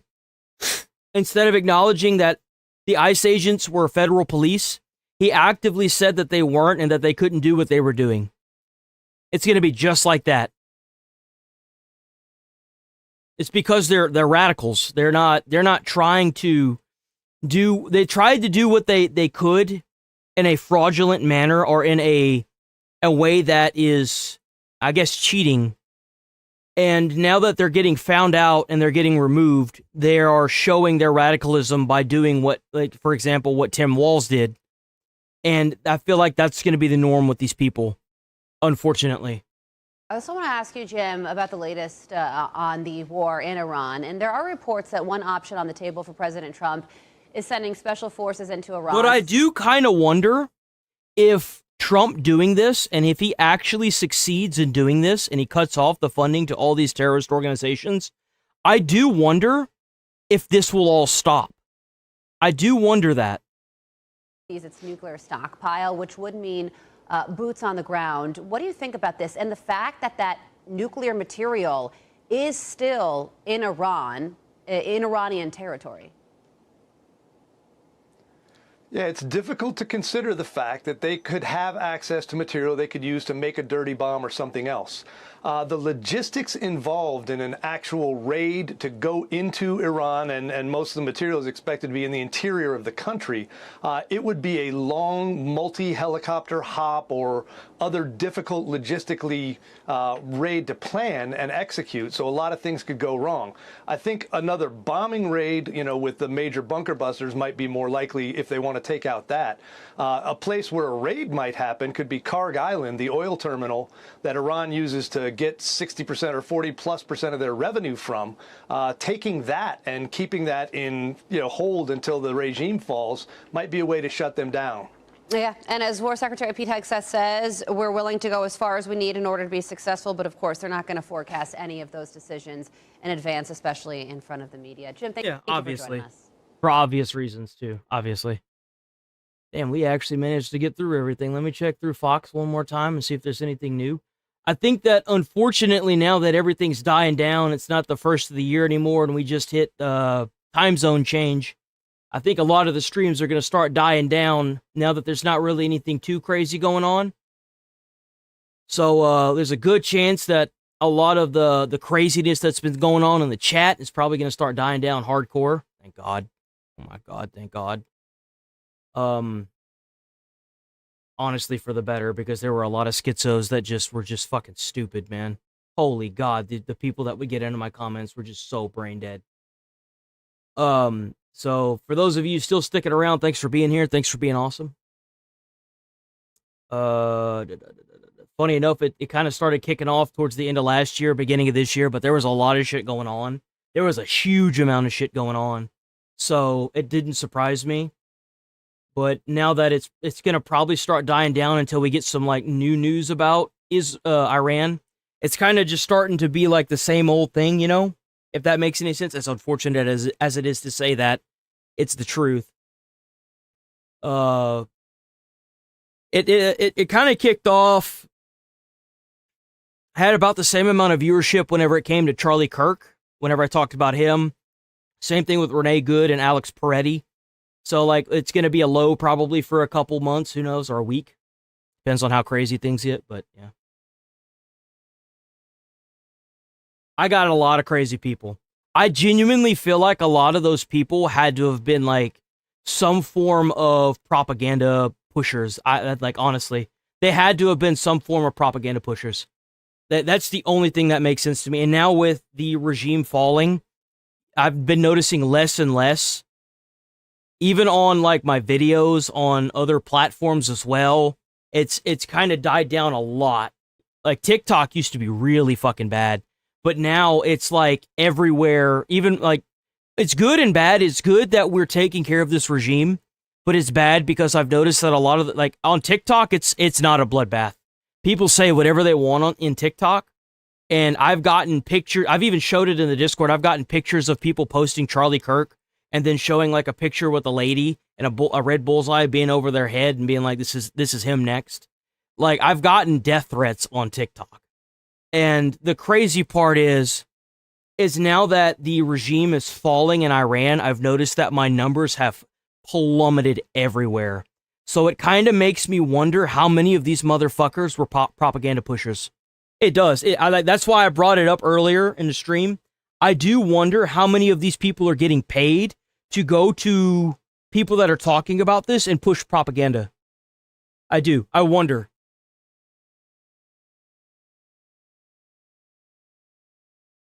It doesn't look like Fox does anything new, so we might just be watching a Midwest safety video and then blowing this joint, boys.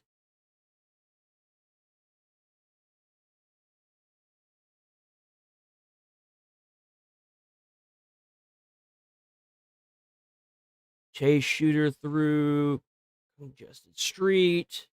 But please stick around. I guarantee you we'll have more spikes of viewership when something crazy goes on. It'll give you guys something else to yell about in chat. It'll be fun. Oh, I gotta go.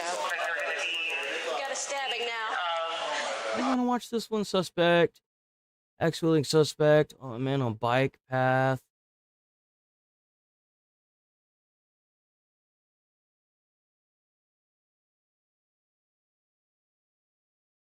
Let's do the axe-wielding one. This guy looks crazy anyway. I gotta go. If there was ever a time to look at somebody and say they're crazy, I think it's this time. I'm gonna use the bathroom before we start watching this, though. That's loud. Okay, I'll be right back. BRB.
Okay.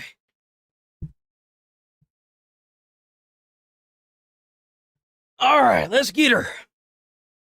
So this is another one. This is another 2%er, boys.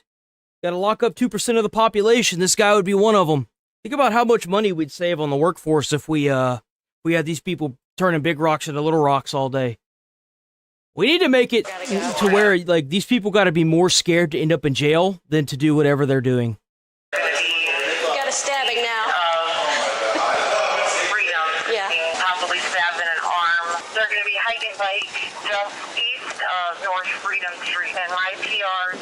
see anybody else in the area. Apparently, possibly that's the funnel to end the farm. Somebody go. Jesus Christ. Jesus Christ. I think there's going to be almost a freedom street at this point. There's going to be a bicyclist trying to flag you down. He's down there? He just fell down. Okay. He was walking this way, doing okay. All right, I'm going to let you go. He was hollering for help coming this way from the... Did you see anybody else? Nobody else. By the time I I'm was gonna coming. skip this. She down there with glasses. Yeah, okay, I'm gonna skip a little. I'm gonna skip. So he's got a big axe, double-sided with a hook knife. Got a big axe, double-sided, with a hook knife. Down there. If you got an extra set of gloves, I'll help you. No. We can't see that. Can't see that. Does have stab wound to the arm. Okay, there we go. I believe I see a male coming down the bike trail now. Might be him coming down now. I don't typically have to skip these, but I know that they have like a 0 tolerance for blood, and I don't even want to tempt that. I haven't been hit with it yet. I want to keep it that way. I don't want to tempt fate here. Is the female supposed to be the suspect? If I'm gonna get banned, it's gonna be for something else, and it's not gonna be this. Guy walking up here. Why'd he stab you? I don't even know the man. I don't even know him. All right. Do you really think these schizos that run around? The dude has a freaking hook knife and a battle axe. You think this guy needs a reason? Come on. Hang on, I don't know where the suspect is. You might be able to walk up to the guys right here, but we have someone walking. We should just have like an automated turret system around every property in America that is like designed to read people and they're like what they're gonna do, and it should just automatically just do them in. You know what I'm saying? Like if you got a hook knife and your shirt's off and you got tattoos all over your body and you got a battle axe in a park, man, if nature ain't gonna do it, we're gonna have to come up with our own artificial naturally selecting system. That's what we need in America. He's got a sword? Sir, you got a thing wrapped in a black bag and you try to light it on fire near a crowd, instantly naturally selected by our wonderful natural selection system. Sold now for a total of $99.99. You can get the automatic natural selection device. I'm going to patent that. I'm going to sell that, and I'm going to be rich. And then I'm going to stream about how I made my money on a fucking automated natural selection system. Ground! Get on the ground! He's approaching. Looks like he has a knife. Oh, shit. A sword of some kind. Oh, shit. He's got a Yeah, I mean, let's be honest here. If you're walking around with a battle axe in a park, it's safe to assume that you're not thinking clearly. Get on the ground! Foreign's got an axe. Stop! Put the axe down now. Put it down. Police department! Bro, he looks crazy. Get on the ground! Stop walking. Stop walking. Get on the ground now! Put it down. Drop the axe now. Bro, literally bringing a knife to. Oh, damn. Drop it. No, like you see, if you get a tattoo like this, you should just be sent to jail. That's crazy. Get on the ground! Come on, get on the ground! You know this person doesn't know how to make good choices in life whenever he's getting himself tattooed with that. Put it down. Estimated feet from officers, 41, 40, 39, 38, 37, 36, 35, 34. Hold on, let me help y'all. Hold on. 33. This is how far away he is from the officers. Stay down. All right, shots fired.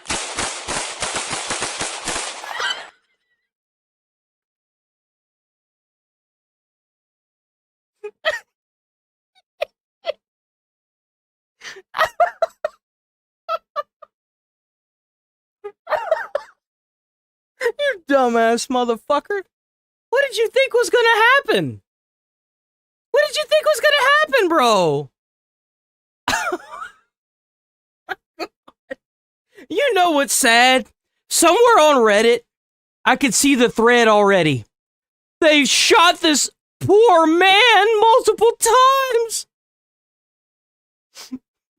I could see the bloodbath in the comments from people getting banned for having their counter argument towards this. And you just see one of the comments that's so vague, they can't ban it because they don't know. And it just reads, dumbass motherfucker.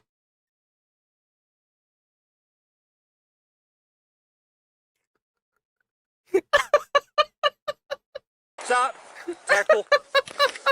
Firing, shots fired, shots fired. Oh, man. Hey, back off. Roll over. Ah, damn. Is he even still moving, man?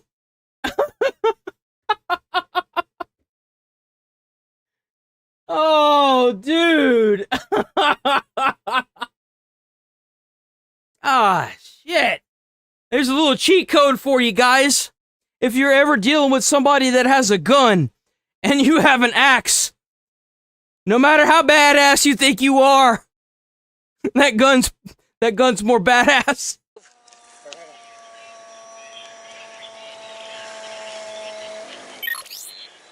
All right, we're gonna need a 10 down here. And Damn, he's alive. Bro, he had to have been on some kind of drug. There's no way. No way, dude. I'll hold lethal. You guys get up. Let's get him away from the weapons. 32 to 16 on units. All right, training. You want us to respond? That's firm. Where's the other knife at? Knife right here. He's got the other one in his hand. We got 2 knives. All right, drag out that way. Drag him or this? Do you think he's safe? Or... Yeah. We're good. Hey, fire department! We need rescue. Send FD down here. Send him down here. Off camera, the stabbing victim is quickly transported into an ambulance, and officers now need to ensure aid is rendered to the medically unstable suspect. Just one weapon. I forget what his name is. He lives in the woods back there. We just dealt with him. Where's the other weapon at? Let me ask you something. Do you think this man is better off in prison where he should be, in my opinion, he should be? Or do you think this man is better off in public, probably homeless, probably some kind of drug person, can't get hired because he's got like Nazi tattoos all over his fucking neck, and walking around a park with a battle axe and a hook knife stabbing people? Do you think this person is better off in jail or out in public? I mean, I know for sure the public would definitely be better off if this man was locked away, but for his own sanity, for this man's sake, who probably can't get a job, do you think that it's good for him to be out in the general population? I mean, let's be honest here. If you have tattoos like that on your body, I know you can't make good decisions.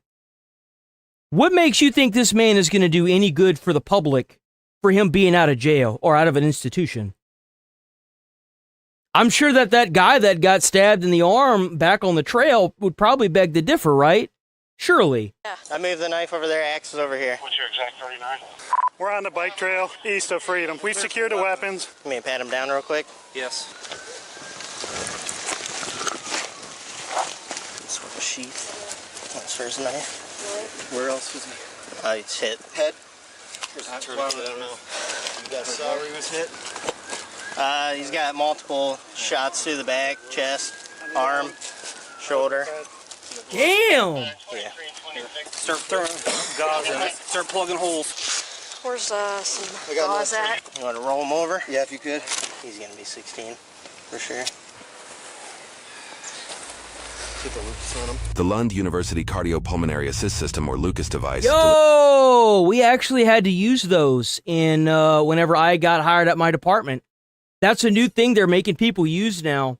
So like, and then you have like this it looks crazy, but instead of doing hand CPR at my department, they gave us this device that looks similar to this, right? Except it has like a suction on it. It has like a suction cup here. And you turn it on and it has like a rhythm. It goes dee dee dee dee dee dee dee dee dee. And you're supposed to go down and up on the chest, right? It's a handheld device. It was blue.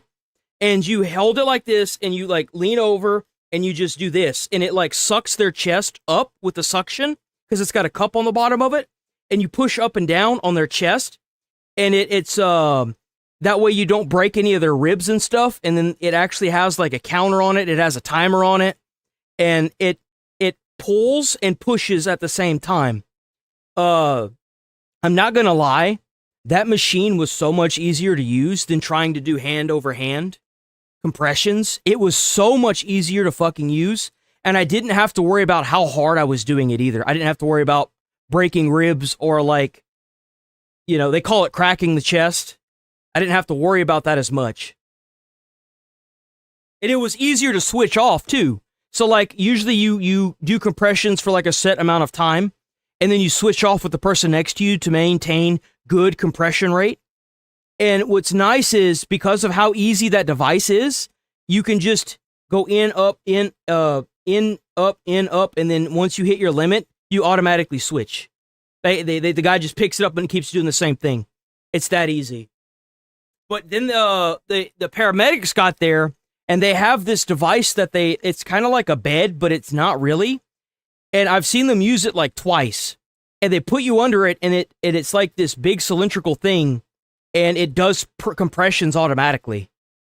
Delivers automated chest compressions during CPR. Like Studies that. show it provides They more... tie your hand up, and then it does the compressions automatically. consistent, high-quality compressions than manual CPR, improving patient outcomes and allowing caregivers to focus on other critical tasks. Yeah, one in the arm. Yeah, one in the shoulder back here is going to come out this way. He's got one in here. Do you want the FG to stage the Elks? I got him. Negative, we already have him down here, scene secure. You want to wait up there for us, sir? I just didn't want to Okay. Yeah, no, well, No, just wait up there for yeah, us. if you don't mind waiting by the car real quick, we have more cars coming. We'll be up there with you in a minute. Okay. Thank you. You guys good? Are we good? No. Just imagine if that man had come across some kids playing in that park, or like a family. Just imagine how bad that would have been. I think that it was a lucky day that it didn't turn out way worse than what it was. I do. I need someone to stand with this and where the other stuff. Stay right here. I'll be right back. Did you get any rounds off? Yeah. Yep. Twig? What? Did you get rounds off? No, I didn't. Okay. It's going to be you and him. Because all I heard was him yell, I got a shot. I had trigger pulled. I was about to go. I was getting it, and I heard him say taking the shot. So then you're right next to me. Good. So you got to see you two are good. Listen to me. You're going to go. You need to go to the hospital. Okay. This guy here was on the trail. We're going to have to talk to him. And then there was some other guy, I don't know, everyone had a yellow shirt on. Just not doing that. Great. Suffered trauma right now. Come here. Stay here, though. Just you suffered trauma. It's a traumatic event. You need to go to the hospital. Yeah. This is bad for all of us, but you had to pull the trigger, so nothing is said, nothing's done. I'm going to have James start out this way now. We'll take care of that. That must be a standard operating procedure for that department, where if you are forced to shoot somebody, they immediately send you to get, like, I don't know, like tested, or like send you to like get looked over to see if you actually suffered any trauma from it. You guys are not to say anything. We've dealt with him a couple times. He lives in a tent back there, just left of the bridge. What did I say? I said the dude was probably homeless, didn't I? I said that. I was like, this guy's probably homeless. Who he was going to be when we got called down here and they said he was under the bridge. We're going to have to call the next shift. All of us were involved. They will at some point seize your weapon. I want to see, make sure they can give you another one. But everything was good. There's nothing we can do. And, he was too close. He already stabbed somebody and he was coming at us. That's enough. Yes, he was coming with an axe and right hand. He had a knife in the right hand, axe in the left. He kept switching them back. You okay? Yeah, I'm good. You good at it? As good as you can be. That's the suspect? That's the suspect. Yeah. That's right. He thought he was Kratos there. We're running first aid. First aid. He's been shot. All right, let's get the scene secure. Okay. It's awesome. Again, I don't know how you could advocate for somebody like this to not just end up in jail. I never will understand that mentality. I mean, the dude ain't got a job. He's homeless. He's got his neck all tatted up. He can't get a job probably for that reason. He's walking around. You could take the time to get a battle axe, but you can't get a job, or like, dude, it just these two. Just stay holstered. Come on over here with me. Someone will probably have to move one of the cruisers for them to get the ambulance down here. Just relax. I'll be a minute. We need to get the BCI out here. Yes. Eric. Mobile? No, by the time he made it down to here. Oh, we got Agonal Rhythm, DEA.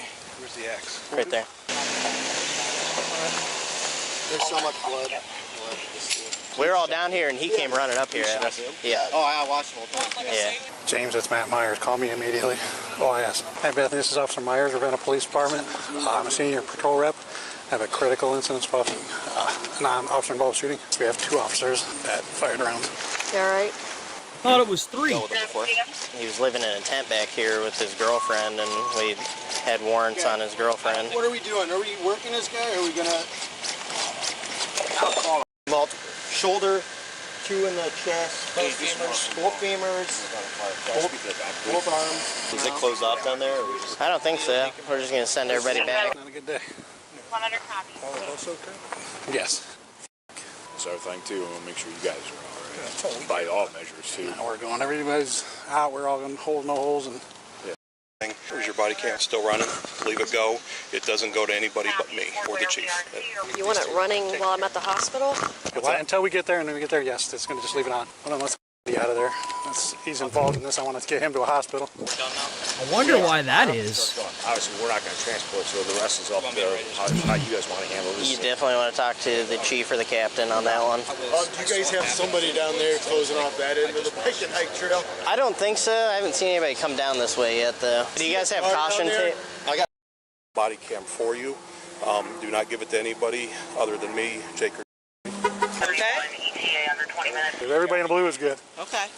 Can you see to it that they send Twig out? Twig and I didn't get the fire, but he was right there, so. It's going to be closed. I don't even know who that guy is. He said he lives in the tents, too, back there. They're, like, just outside of the city. Oh, so that was another guy that was homeless that was back there that got stabbed. Okay. So the guy that got fish hooked in the arm up the trail that got the call originally, he was also homeless. Past the 14 bridge on the left. So we've been back there before, so we arrested his girlfriend out of there with warrants, like, I don't know, a month ago. They said there was some other dude that lived back there. It must have been the guy that got stabbed. Yeah, I'm assuming he stabbed him with that. Do you guys know any of the demographics on him? Or We do. We've had reports. I just don't know right now. So there's shell casings somewhere over in here. I just saw right here. Okay, don't talk to her. I don't mean to dick, just don't say anything to her. And I went, not even with him. Craig, hey, Cruz, just stay away from both of these guys. Go over here.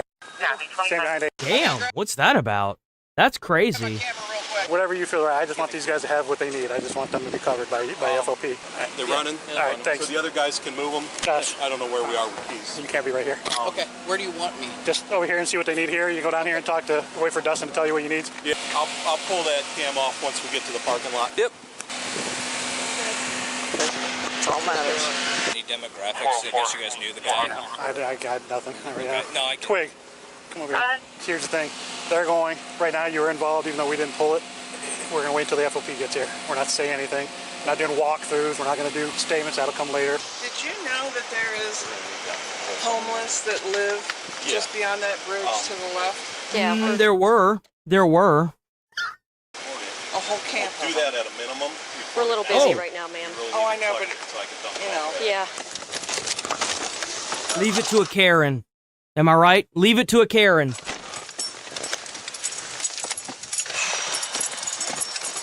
I'm going to go look at the report. Don't. Just not right now. You're done with everything as far as this case is. You're done right now. You just zip it until FOP gets here. You're not even doing a report tonight. We're not doing it. Yeah. I know we didn't pull the trigger. We were right there and it went. It's still a hell of an event. I had to be high on that. I was not listening. Cigarette? I got cigarette. I was being serious. You just going to the ER? Yeah. We're just going to wait for Dustin down there. I'm going to be transferred to UH. Damn, that's crazy. I'm on 83 with UH. Let me guess, he's got a rap sheet too, huh? I see that he's got an after-action report. Let's see if he's got a rap sheet. Bet he does. Suspect, Bet. 43-year-old Matthew James Freeze, Bet he has a allegedly fucking sustained bullet wounds thing. in both legs, both arms, torso, and head before succumbing to his injuries. An autopsy confirmed he was high on methamphetamines. His criminal history stretched Bro, back to I'm just too goddamn good. Called that the dude was homeless, said he must have been on some kind of drug, knew that he didn't have a damn job, probably got a criminal history of some sort. 1999, including convictions for 2 counts of first-degree assault, 2 counts of first-degree domestic violence, 3 counts of disorderly conduct, 1 count of carrying a concealed weapon, 1 count of aggravated menacing, 1 felony count of possessing methamphetamines, 1 count of vandalism, 1 count of trespassing in a habitation, and 1 count of resisting arrest. The shooting was unprecedented in Ravenna. Captain Jake Smallfield said it was the first time an officer had shot someone in his 25 years on the force. Thankfully, the stabbing victim was taken to the... That explains the reason why that lead was being so different. I've never seen any cop act like that before, like leading the supervisor act like that whenever it came to like a shooting. I was either like, this got to be for some kind of insurance purpose or something like that. But it makes sense. Center of Hope, where he received food, clothing, toiletries, bandages, and help connecting with a social worker about housing. While the 2 firing officers' identities have not been publicly disclosed, Ohio's Bureau of Criminal Investigation determined they would not pursue any criminal charges in the officer-involved shooting. They clarified that the officers responded appropriately to an imminent threat to their lives. The case has since been closed. Well, there it is. Damn, should have done it, huh? Shouldn't have done it. All right. Let me check out. Actually, you know what? No, it's time. It's time. All right. I will see you boys tomorrow, bright and early. Thanks for sticking around. Thanks for being you. Same time, same place tomorrow. We did have a time change, so I wouldn't be surprised if that's fucking with everything as well. I don't know why we still do the time change. It's fucking useless. It's beyond me. I have no idea. But I will be back on first thing tomorrow, bright and early, same time, same place. Thanks for being you. Thanks for watching, sticking around. Thanks for the members that have became members. Thanks for the Twitter side, Twitch side for the new Amazon membership. Awesome. Look forward to seeing you on many of the streams.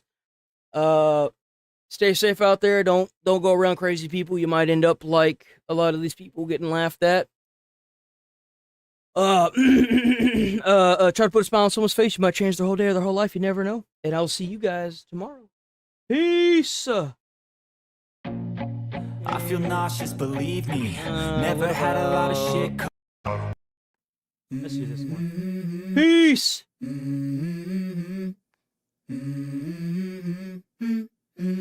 Let's go. I wake up to a little bit of drool on my pillow, feel like it's gonna be a bad day. Yeah, I'm tired of shit, and the coffee ain't hit yet, damn, ain't that great. I don't wanna go to work, cause my boss is a jerk, and I'm not even that paid.